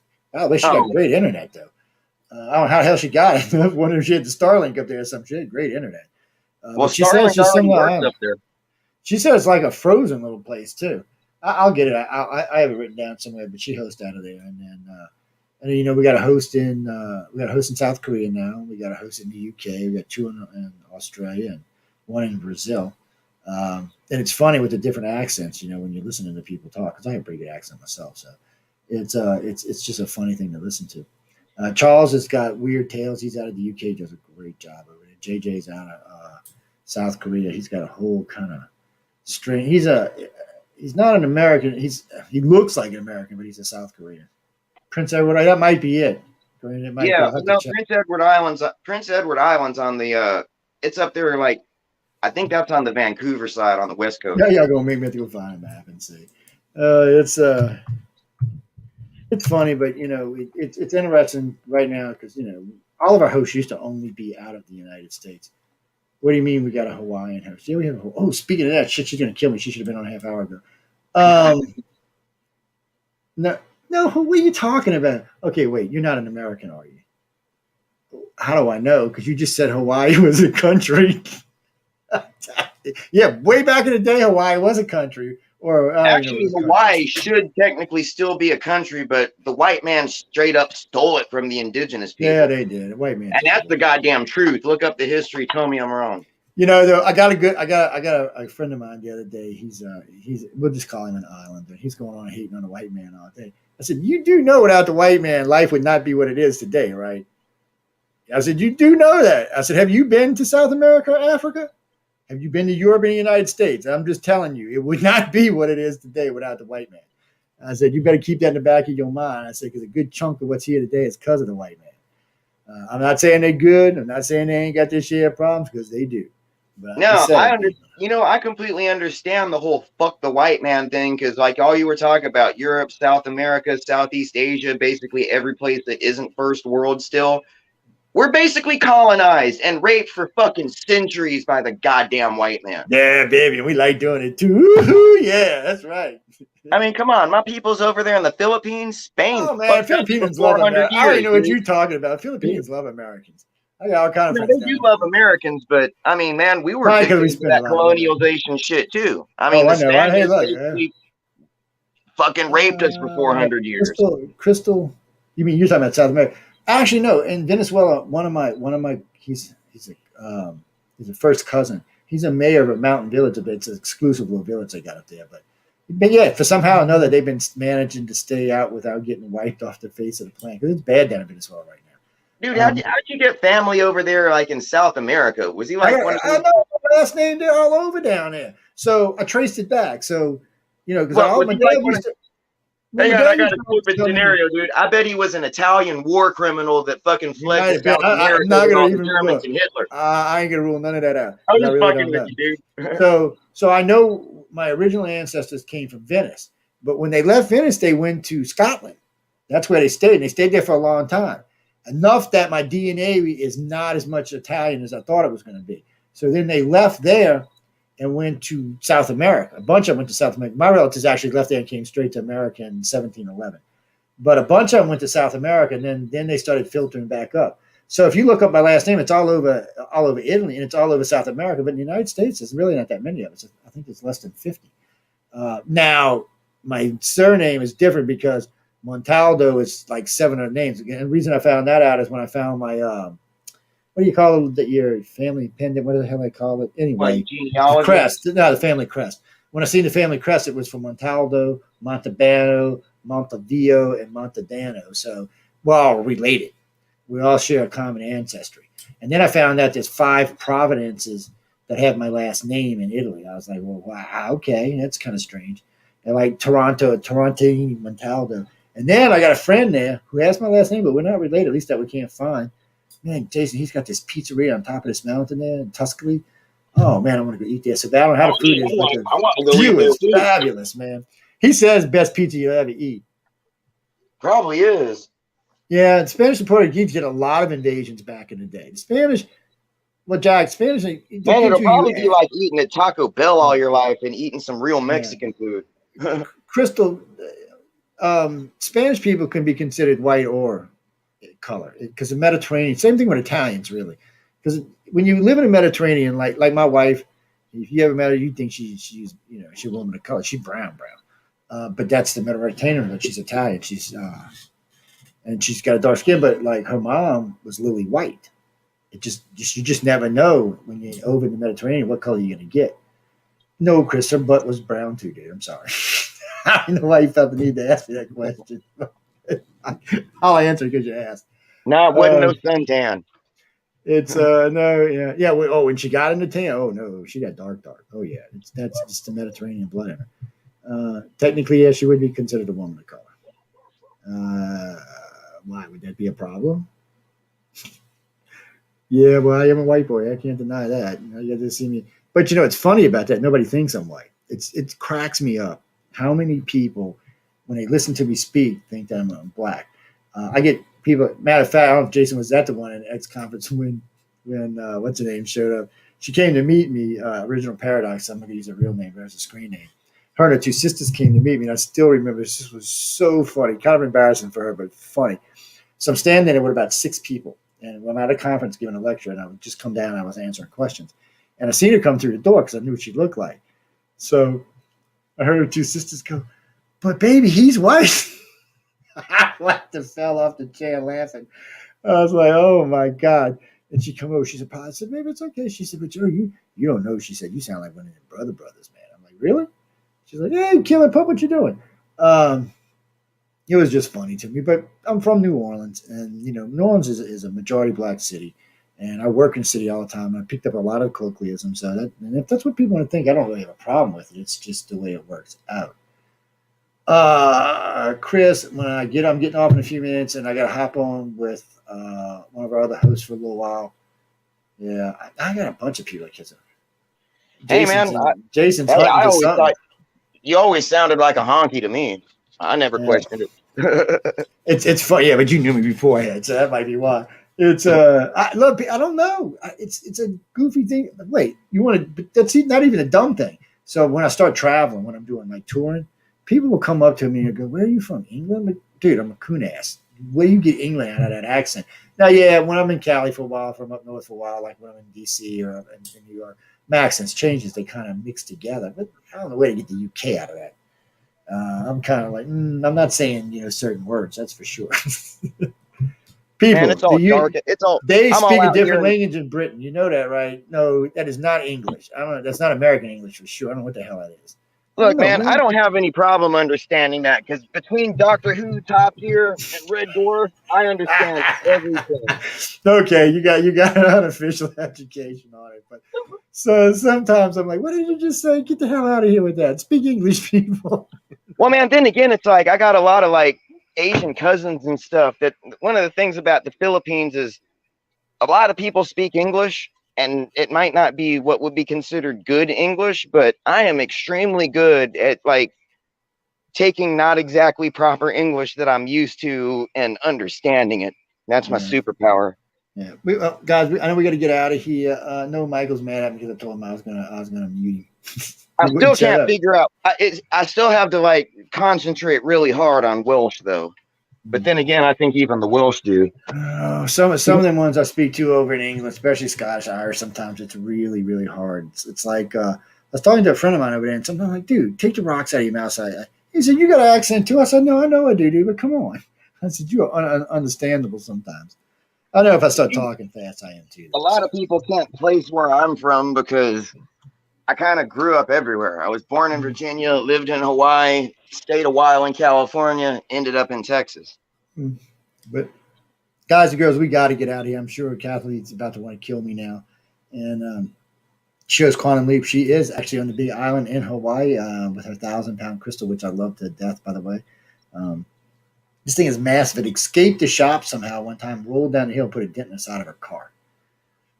Really? Yeah. How you? I don't even want to know, Jason. Don't even ask me. You can see ladies, you can see the crystals in all of her pictures. Most of the time when she's on air, it's behind her. It's massive. She got 2 of them. One's 1,000, I think one's 700. I thought it was kind of gaudy and a little bit tacky myself. I don't know how a crystal escapes though. I mean, really, did you have did one of the volcanoes rumble or something? I'm just curious. I don't know. Just push it down the hill and then make up a story about it. maybe. Maybe make an insurance claim. Ooh, I didn't think about that. Oh yeah, yeah. We don't want to get into trouble. But anyway, ladies and gentlemen, we got to go. I know we got into some of the news. We got to cross a lot of topics tonight. Oh no, y'all can mic the mic. He's mad at me. He'll get over it then. It's host stuff. Man, you should have kept Mike on. I like him. No, I didn't kick him off. He got mad because I told him I was going to mute him. Oh, all right. I can't really. Yeah. That's kind of. Then he wrote back to me. I said, "No, I only told you I was going to mute you because you wouldn't shut up." I was like, "Damn, come on, man." I like let somebody else talk for a minute. But anyway, we got to go. Coming up next is Kathy Besky with Quantum Leap. I hope y'all enjoyed the show because we're running real late tonight. And Jason was with me tonight. We're hanging out, chit-chatting about all sorts of things. Check out the archive. It will be available on SoundCloud and everywhere else. I think we're on 8 or 10 video feeds now. I know there's 2 YouTubes, 4 Facebooks, Twitter, Parler, Twitch. Yeah, we're on Twitch. Yeah, ooh, we got a bunch of listeners there. Okay, maybe that many, but still. It's weird on Twitch. Every now and then we'll get like a group of people that come on, and then you like see one play or something.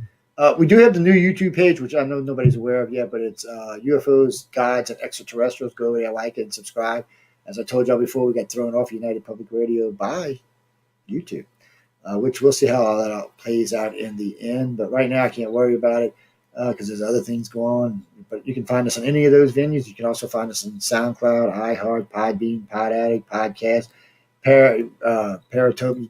Just keep going. And as far as I know, we're on every podcast that exists these days. So, and again, if you see a podcast that we're not on as a network, write to me and I will have us added. And we just became an ambassador for, was it Verby? Yeah, don't ask me how that happened. Things like there's all kind of weirdness is going on right now. Well, people are so stuck at home, and still, even though the South is opening up, the North is still pent up, and about a good chunk of the East Coast is too. West Coast, the most good news I've heard is that the EU is considering letting vaccinated Americans come in during. Yeah, summer. I did hear that. I did also hear. I might go, dude. I mean, I'm really considering it. Yeah, I did hear we put a ban on India from coming into the country for a while. I guess because their pandemic is out of control. Yeah, most of the world has too. Yeah, well, you can't blame them. I mean, we're just kind of getting under control in the country, and we want to get out and start playing again. And well, man, India's got it rough. I mean, they've barely got a functioning infrastructure in the first place, and now they're just getting slammed to death. Yeah, they are. It's tough. Well, Mike, you might be right in the future. India may become the first world power, but not anytime soon. They will pass China one day. They're going to pass them on population in the next 50 years. Financially, look, man, if in the 80s and 90s, if China got their crap together over a couple of decades, India could experience the same boom. Well, India is going to find out. India is finding out because nowadays, where a lot of money was going to China in the 90s and even the early 2000s, the world, for some reason, has gotten a distaste in China between the formulas killing kids and the dog food killing babies, other bad products containing lead, and then now Wuhan. They're in a bad shape. I mean, Europe pretty much cut off trade with them. They have trains actually waiting to get into Europe that they said no. Yeah, well, I'm going to say that this is just my experience of China in my lifetime. Do not underestimate them because in my lifetime, when I was a young child, China was a place that was basically starving to death, that was in such dire straits. No, that in such dire straits, everybody was killing their girl children. Now they basically manufacture everything. They were. That's not as true now. They lost all their deals down in Brazil, so that's all going to change. They're not where they were 2 years ago, and their GDP's been turned downward. That had a lot to do with Trump, though. But still, they're in a bad place right now. They're actually in a worse place than we are financially. And then they were overestimating their money for a long time. They were inflating it. And we found out that they were using those buildings. They got a bunch of empty buildings over there that they said were full. So there's been a lot of stuff that's come out about China. But Wuhan's you got to give China a lot of credit because they have gotten good at making stuff. Yes, there is the cheapest crap, bottom of the barrel stuff, but a lot of the greatest, most coveted items with American brand names on them are built entirely in China, out of China. I can tell you, If it's something made in China, it gets in my house unknown because I don't buy anything that's made in China, anything. And nobody, almost none of my friends will either. Personally, I've been seeing a lot more stuff going back to Taiwan, stuff going back to Japan. The Wuhan thing really hurt them. And it's worse than that because the World Bank right now is trying to fend off a major lawsuits against China. You got 36 countries wanting at least $2 trillion each from China. China can't afford that. And if the United States and Europe jumps on board, China's done. Yeah, but good luck. I mean, good luck with ever even trying to collect on that. But it's not about collecting it. It's about stopping it. International courts are basically toothless.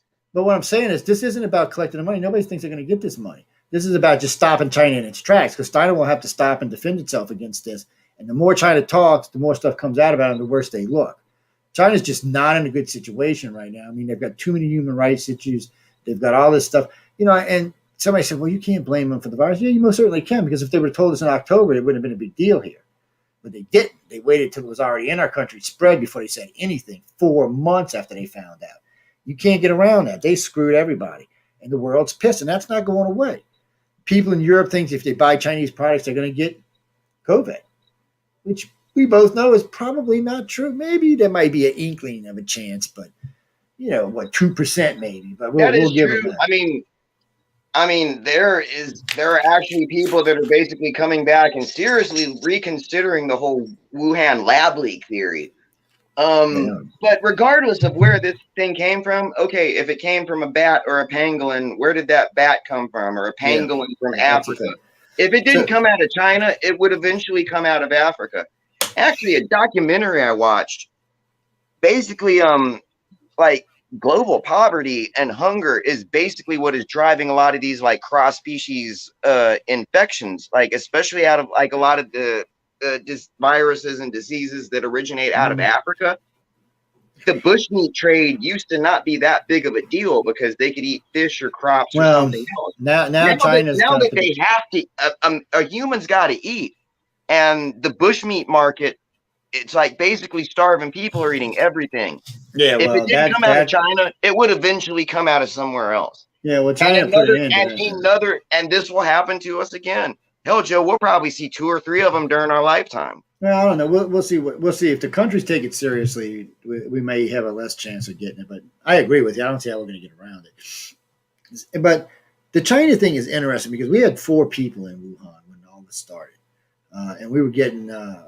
We still got the pictures. Matter of fact, we put them online, and YouTube didn't throw us off for it either, which was kind of strange. Neither did Facebook, which I found kind of strange. We had a couple hundred pictures where some reporters we had out there working were just driving around or walking around taking pictures. Well, the first set they sent me were just guys in white suits walking around with what looked to be like leaf blowers blowing this smoke all over everything. I don't know what it was. I'm sure it was just some kind of chemical to kill shit. They were spraying on everything. Yeah, probably just a disinfectant. Yeah, it was some kind of fog, disinfectant. I have no doubt that that's what that was.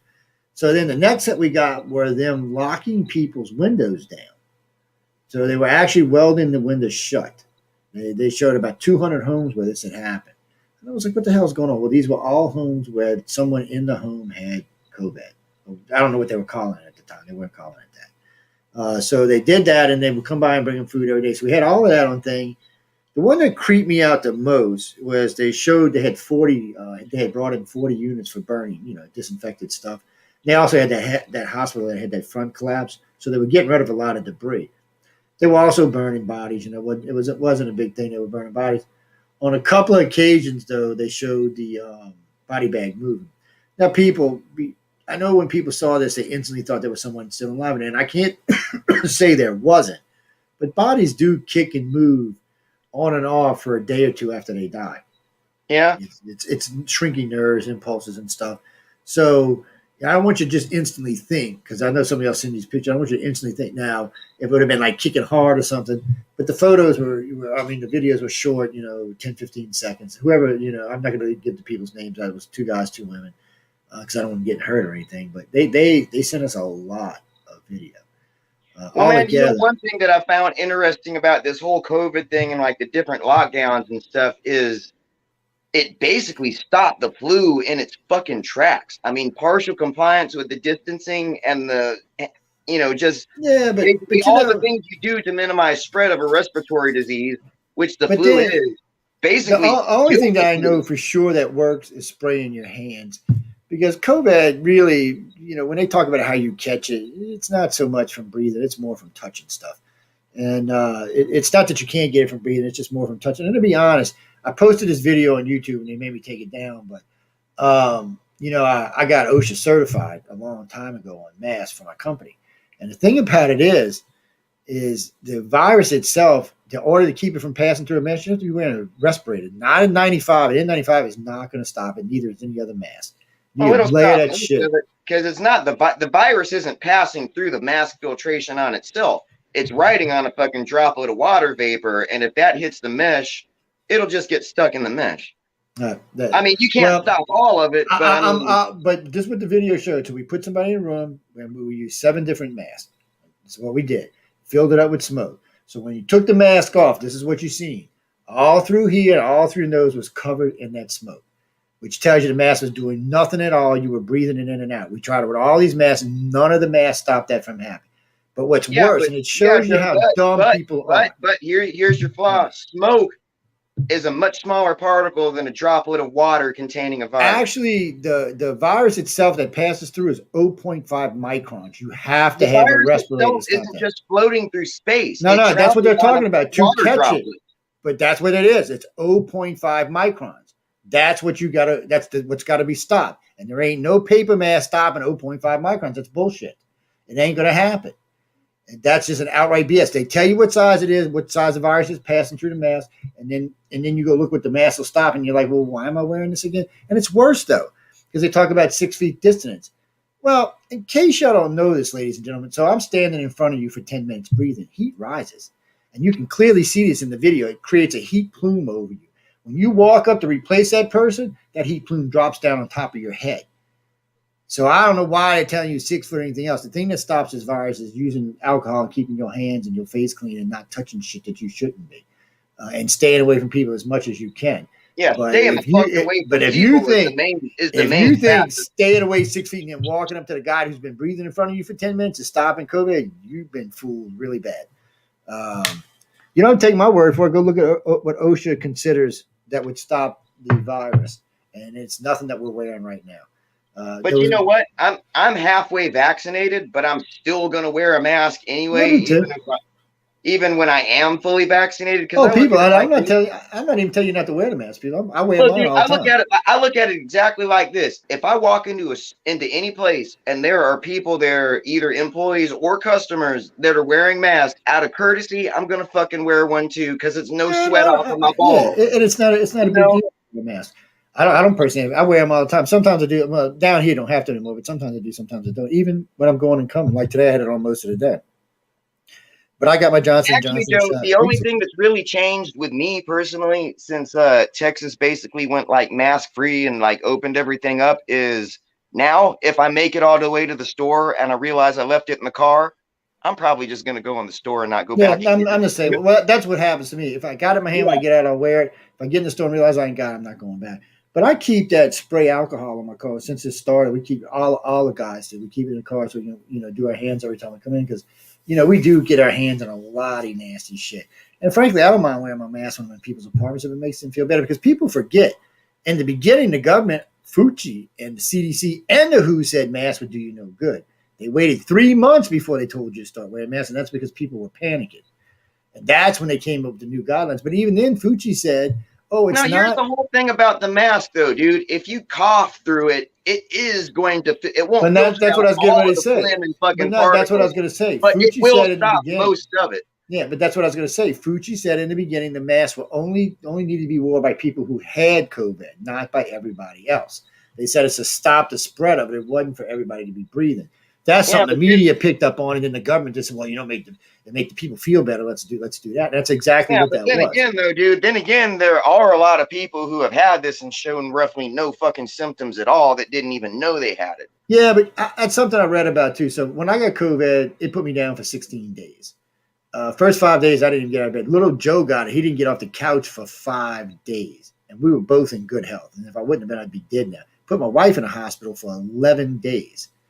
So what we found out from the doctors is there are variants, And what we got was not the everyday COVID. He said, you had one of the much stronger varieties. He said, they tell you, oh, well, you get COVID, you can be asymptomatic. He said, yeah, because you got a very weak virus. He said, people forget. It depends on who the virus mutated from.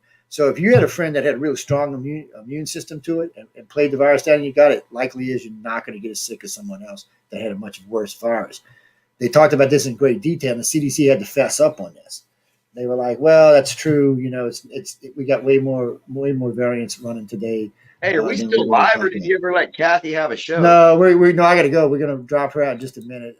I see she's texting me, but anyway, let me get this turned off, guys and girls. I want to thank everyone tuning in. United Public Radio on the Centralist. We'll be back next week. We got some science stuff coming on in the near future. We got some Science and Beyond's coming on for a couple of shows in the near future. And we're catching up as far as one thing. You mean Biden? Let's see. Why did I call him the emperor? Let's see. More executive orders than any four of the. If you combine the last 5 presidents, he's already written more executive orders in the first 6 weeks than they did in the first year. Yeah, Then he wants to let anybody in the country do away with voter IDs across the whole country. He wants to inform M21, which basically means anybody can vote as many times as they want, however they want. Biden's not the emperor because Biden doesn't genuinely believe in anything. Well, I agree with that. He don't believe in anything, but he's sure being pushed. He's sure pushing an agenda out there. And remember this, guys and girls. And it's always the same thing. It doesn't matter what party you follow. When you go too far to one way, you're going to give it to the other party. So Obama found out when he went way crazy in his first 2 years, he lost the House and the Senate, never got it back. He did manage to keep his presidency, but he lost everything else. And a presidency without a Senate and a House is really just somebody sitting around.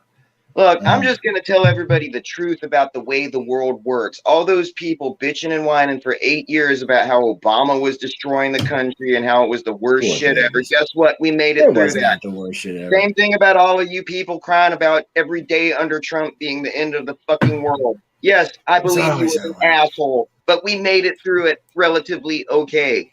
It's going to be the same thing with Biden. Chicken Little are calling it the end of the world. This might be the first time. Thinking he's the greatest thing that ever happened when our country is going to continue the same fucking general decline. I think this might be the first time in my this might be the first time in my life that we're going to have 2 4-year presidents back to back. Well, I don't think Biden, even if Biden runs, I don't think he's going to win again. I got to be honest with you. First off, I don't think. Well, let's be honest about this. He got 85 million votes, and Trump got 75 million votes. That's 7 million more votes than that were registered.